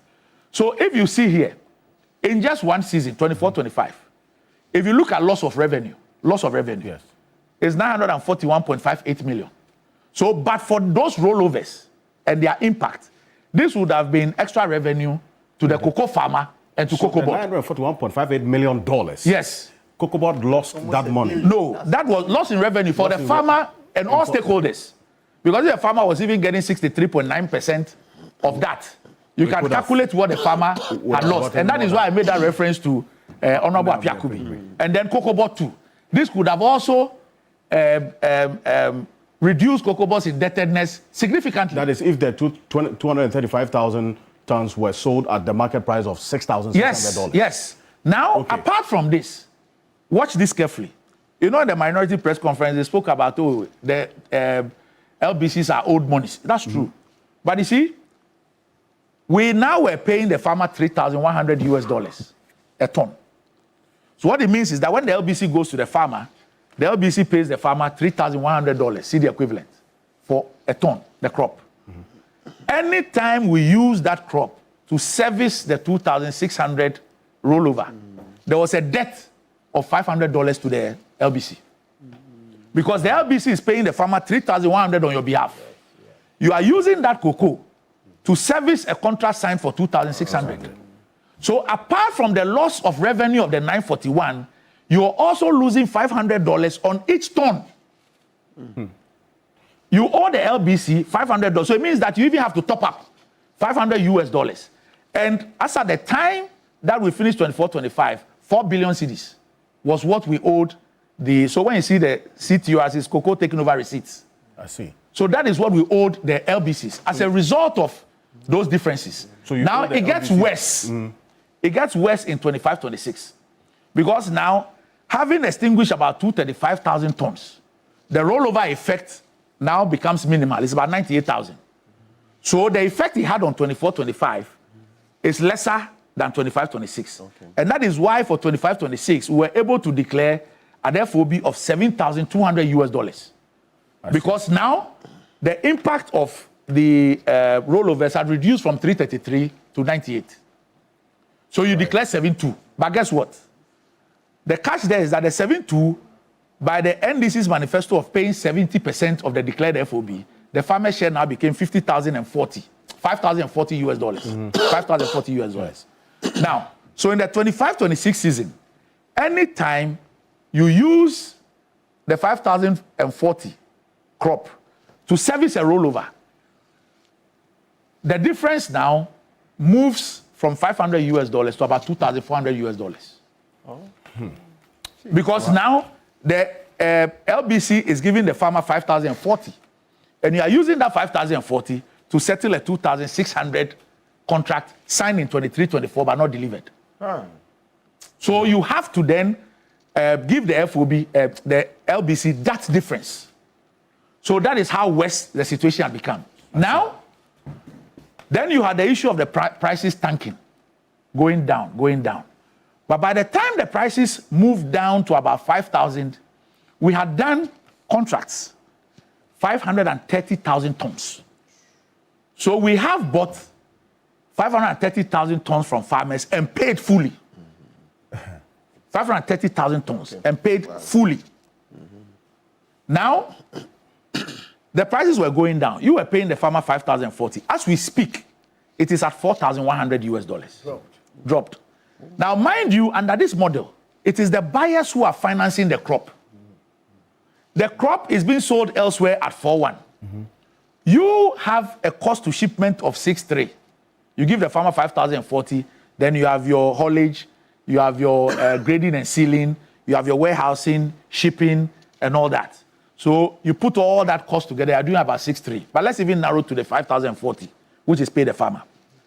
Which buyer will take your crop at 5,040 when the same crop is available for 4.1? 4,100. So the buyers have moved from Ghana to other places where they can get a crop because it's a business. Because the buyers also buy on behalf of manufacturers. And the manufacturers will be willing to pay a certain price. So if the crop, as we speak, is 4.1, and your crop is 5,000, you are paying the farmer 5,040, which is supposed to be 70% of FOB. So your FOB is actually 7,200. And the crop has dropped to 4.1. Mind you, in this period, until we get to the 26-27, where we're bringing a new funding model, it is the buyer who's funding the crop. I see. So what you're saying is that our cocoa beans is expensive. Currently. Because if you check on the net now, you find that the price is around 4,401. But what the price that we give the farmer is 5,040. More than. Because we did 7.2. At the time we did that, the prices were good. Do you understand me? The prices were good. Now, when you were doing the syndicated loan, you needed to sign all these contracts even before the season started. So the contracts were locked. Under this buyer-funded model, the buyer determines what he wants at what point in time and pays for it. Yeah. So now the buyer has already bought 530,000 tons of your projected 650,000 output. 530,000 has already been bought. But then after the 530, the prices have tanked so much to about 4,100. So the buyer finds your cocoa too expensive. Now, mind you, you are not the only country that supplies cocoa. Yes, you have a $400 living income differential to make for your premium nature and all that. Okay. But there's cocoa everywhere else. There's cocoa in Togo, in Nigeria, in Liberia, in Guinea, in Cote d'Ivoire, in Malaysia, in Ecuador, in Brazil, everywhere. So the buyers and the manufacturers have a lot of markets. So it is a competition. So when the price has tanked to 4,000, 4,100, and you are selling at 6.3, so the buyers have moved. You understand me? They've moved. Now, this is what has happened. You know, I keep saying that we had already bought and paid for 530,000. But there is a technology that is used in cocoa, cocoa taking over. Okay. So that is cocoa that we have taken from the LBCs. Right.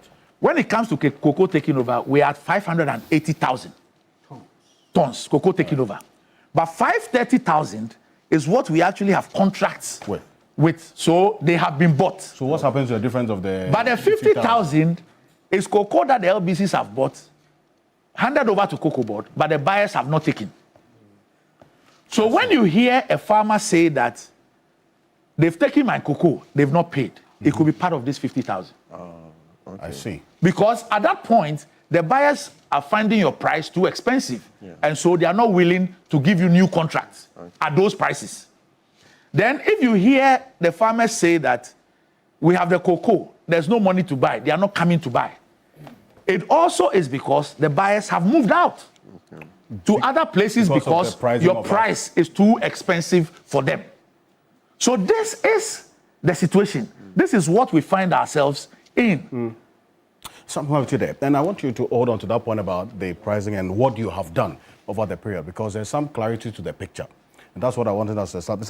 You've been hearing this, and you are asking why things had to be this way before an apology. Does it bring clarity to why we are at this point?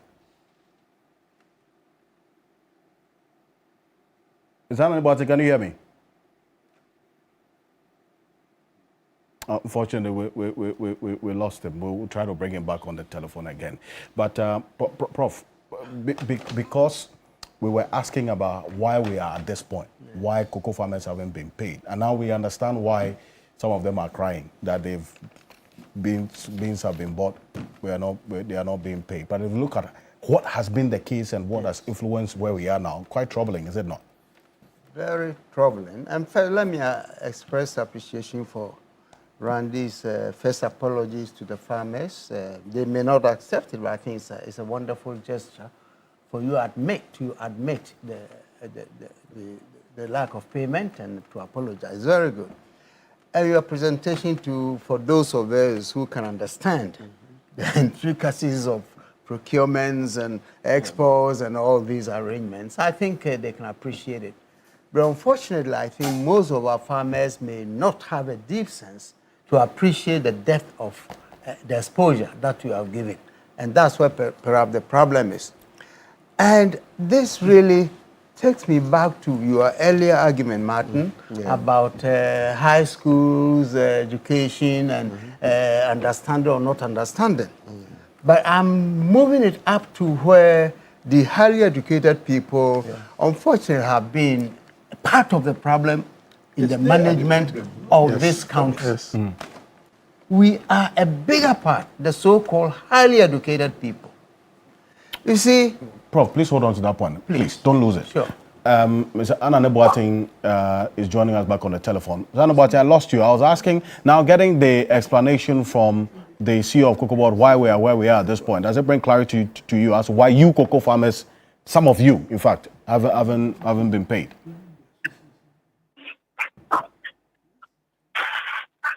Hello?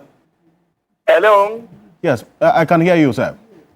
Then, okay, I'm listening to you. I was asking that, and I know you were listening to Dr. Andiabe until some point that we lost you. Does it bring some clarity as to why you cocoa farmers, some of you, haven't been paid at this point?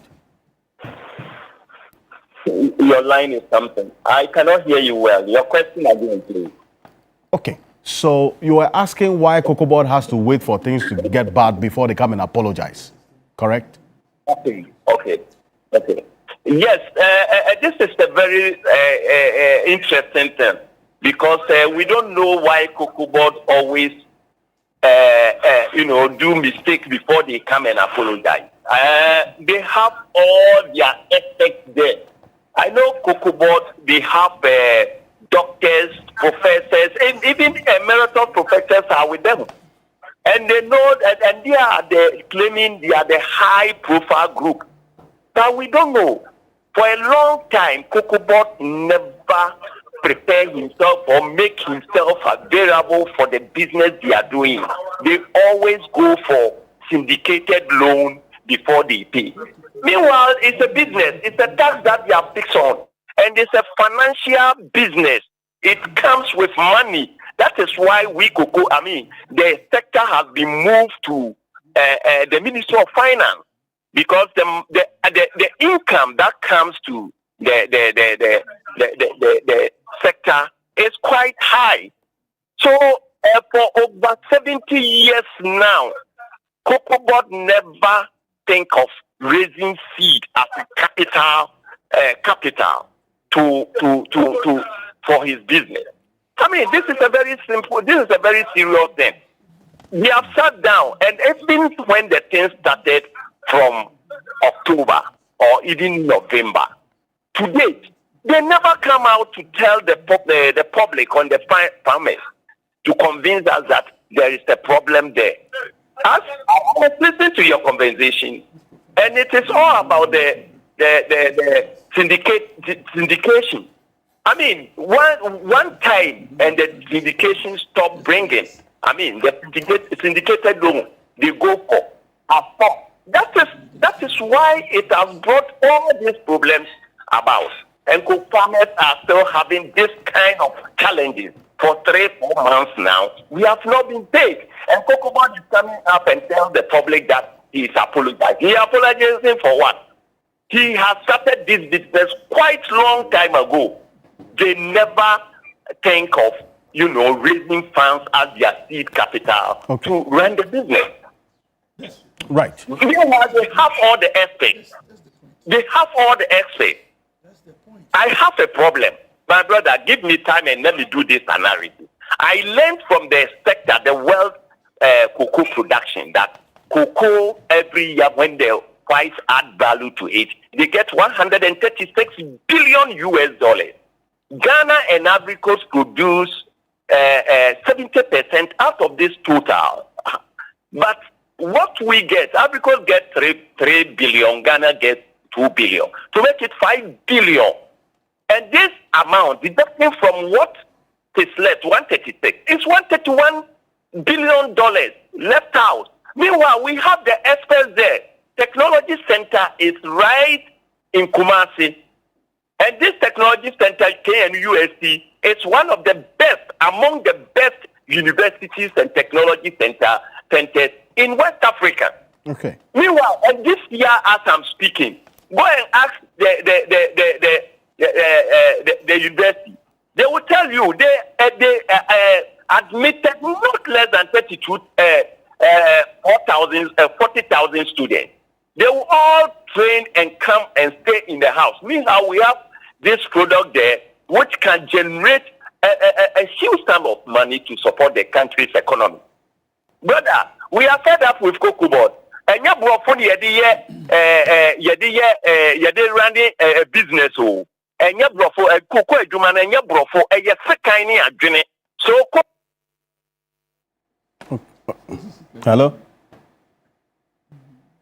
Hello. And okay. So Zanane is actually, I understand he's on the move. He's driving, so there's a little problem with the connection, but we'll keep trying. But I think the point he made is what you said as a cocoa farmer. Yes. What you want is to the cocoa farmers. Yes. I'm not part of policy design or implementation. What I understand my good friend to be saying is that for all the 18 years of your life as a corporate entity, what have you built by way of investment support for the industry that you are in? And you find it more comfortable that every year, for what you need to do in a year, you have to go borrowing. And this is what my good friend is saying, that then it does not justify the competencies we proclaim we have. Because when you start a business, our small businesses, the moment you go in, you want to grow the business. Growing the business means reinvesting into the business. So you were thinking of how to generate profit, how to keep part of the profit as a platform to grow into the future. And if you tell me this cocoa board, and again, the payment formula of 70-30, even if we adhere to that, what has happened to the 30 that you get every year of all your 80 years of life? And that 80 years of life cannot, it has not generated the cushion for just 1 year of operation out of your profits. Then I will not sit here and say that farmers have done anything wrong. They haven't. And I'm one of them. And we are saying that the farmers only expect that when you have produced over the year, you need to get paid for your produce. There is nothing wrong with that. But whatever is wrong is about the bureaucracy associated with the corporate entity. And they have disappointed us that they have not been able. By now, Cocoa Board should be independent in the industry and managing its own affairs, and even creating wealth for those of us at the bottom end. Okay. But Cocoa Board, I want to believe that the personnel who have gone into Cocoa Board, they have not done us any good. And indeed, this matter of appointment, I'm appointed for 4 years, 3 years. I finish and go away to sleep, notwithstanding my performance, and I'm not subjected to any performance review, and my time is up, so I go to sleep. In fact, we may have to create new laws to criminalize professional negligence. So that people are accountable is talking about now will not be inherited. Because you come to Cocoa Board, for example, as a CEO or as a manager and things, at the end of the year or 4 years, you walk away with whatever you have done, and you leave us with all the baggage. And please don't go to, indict any cocoa farmer. I appreciate the apology, but the cocoa farmers are saying that is not enough, and I agree with them. Talk about the baggage that has been left. You need to protect our investment. And as a country, we expected that Cocoa Board will even generate something to support the country's development.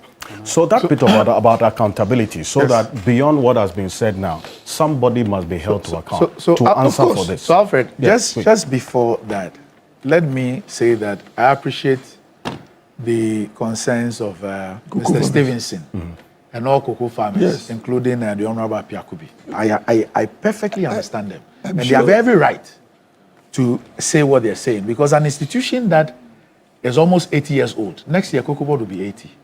That institution should not be in the kind of mess that it finds itself in. But that is exactly why we have looked at, currently, by next week, hopefully, you would find a new Cocoa Board bill before Parliament. Right.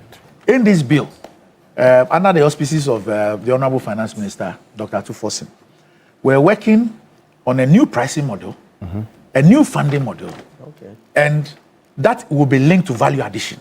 And you would see that. That is the new approach. Right. Because with these 8 years, we need to change things. But in the interim, we are taking steps to ensure that in a matter of a couple of weeks, this issue of the 50,000 that the farmers have delivered through the LBCs to us, we make sure that payments will go out so that the farmers who have given the cocoa, that is the taking over, the one that we have received, the 50,000 or so, we will be able to pay them. However, the bigger question is that for the rest of the season, we need to bring the buyers back. Okay. What do we need to do to bring the buyers back? Our price must be competitive because it is a competition. There are different markets. Right. So we need to review our price to make it competitive so that the buyers can come back and then we can be able to buy the rest of the crop. However, you see, it is important that people get to. I'm taking responsibility as the chief of executive of Cocoa Board. And even to say that people can accuse us for what happened for 79 years. That's right. Although we have been in because there's no accountability system. Although we've been in office for 12 months. But because there's no accountability system. If you indulge me, it is important that Ghanaians, the farmers, everybody gets to know. And you see, Mr. Stevenson spoke about engagement. I don't know where he is. But when I took over office, one of the first things I did was to go to each of the 74 cocoa districts. That's documented. That's when you heard that silly thing about that I'm carrying my own chair around and all that. I went everywhere. And to every place that we went to, we did the farm visitations. We did the town hall meetings with the farmers. We met the traditional authorities. We did the staff Deba with the Cocoa Board staff. And then radio interviews. Okay. All the 74 places. Now look, Cocoa Board at the end of 2016 had a positive equity of 1.8 billion at the end of 2016. Cocoa Board had a positive equity, which meant that Cocoa Board's assets were more than its liabilities by 1.8 billion. Audited accounts 2016. Cedis or dollars? Cedis. Okay. Cedis. Well, our accounts is in cedis. Okay. Now, at the end of 2024, Cocoa Board had a negative equity of 3.8 billion. From a positive of 1.8 billion to a negative of almost 3.9 billion. Now, guess what? When we took over, we inherited a debt of 32.91 billion cedis. 32.91 billion cedis. If you can just put that on your screen. That's the $481 million. 32.91 with $481 million and 10.06 billion due 25-26 alone. So like I said, the cocoa bills that were deferred, the first payment was supposed to be lodged in the account, 2 billion cedis in August, for payment to be done 1st of September. No steps were taken to set aside even 1 CD for the repayment of this 2 billion. Because they go and sleep. It hit us straight. Yes. I see. It hit us straight. Now, you look at this rollover that we inherited, and I've already spoken about the implications. Now, cocoa rehab. Yes. Now, cocoa rehab. Somebody sent a message of cocoa rose. There is cocoa rehab. There is this cocoa swollen shoot virus disease, which has devastated about 40% of our farmlands. Cocoa Board took a loan of $350 million from the AFDB to rehabilitate 156,400 hectares. $350 million. We pay $61 million every year. We are paying now. Cocoa Board had only finished and handed over 40,000 hectares. All the $350 million gone. Up to 156. 6,400. All the $350 million gone. Another 700 million cedis from Cocoa Board's coffers gone. And only 40,000 had been completed and handed over to the farmers. If you take cocoa roads, cocoa roads commitments from there's a slide of cocoa roads, from 2014, from 2014 to 2024 was 26.5 billion. 26.5 billion. However, for 3 years alone, 2019, 2020, 2021, Cocoa Board awarded road contracts of 21.5 billion cedis. 3 years, 19, 20, 21. Now in the year 20 alone, they awarded contracts of $1.2 billion. $1.2 billion. Same value as the entire syndicated loan. Yeah, so this is it. Look at this. So if you look to the left, this is the Producer Price Review Committee's allocations. So till date, the total allocations for us to do roads, 4.7 billion. Now go and look at the total value of contracts awarded, 26.5 billion. Ghana cedis. Now, but watch the three reds. 1, 2, 3. Those 3 years alone, 21.5 billion.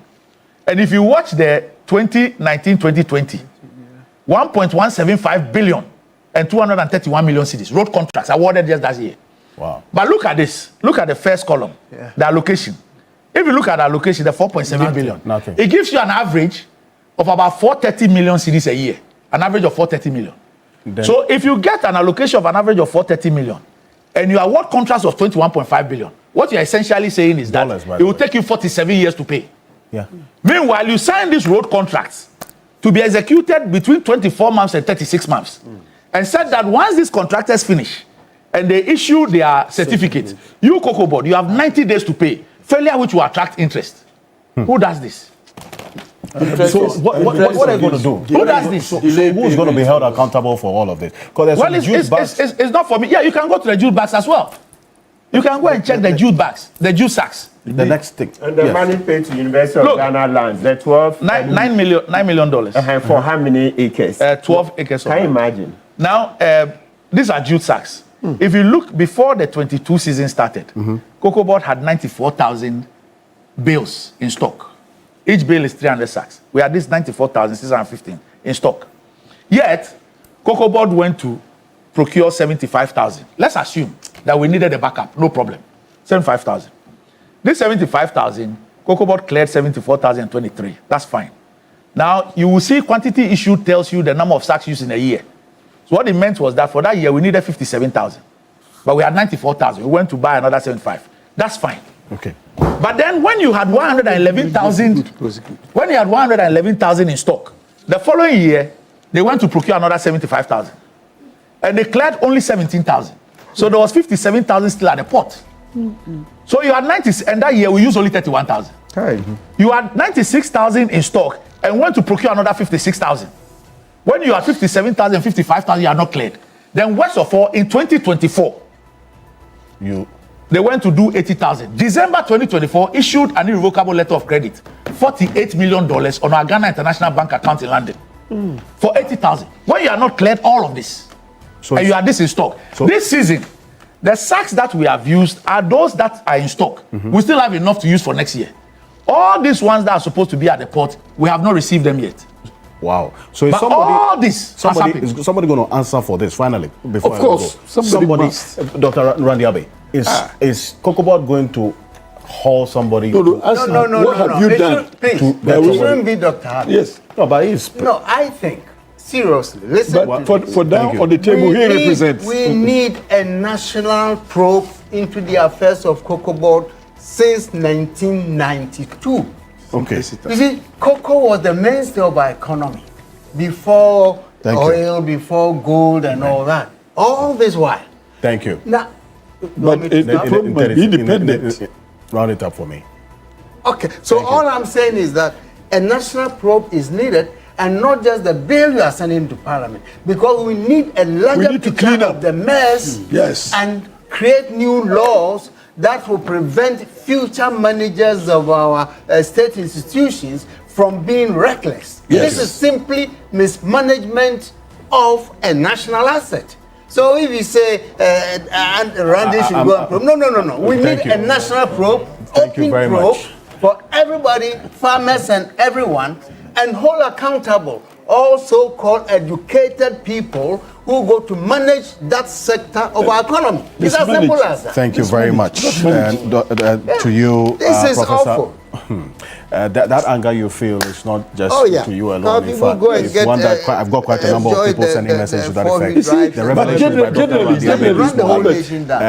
everybody go to public sector. Thank you. I truly appreciate your time all for these being things here. that Dr. Randy Abe has said this morning, one thing is clear.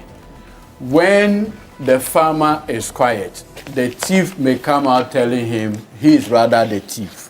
And that is what we are seeing in this whole conversation. I'm surprised about these numbers. They are shocking. Seriously.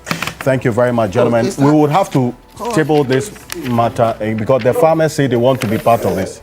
So they will come into the studio. Thank you very much. Have a good weekend.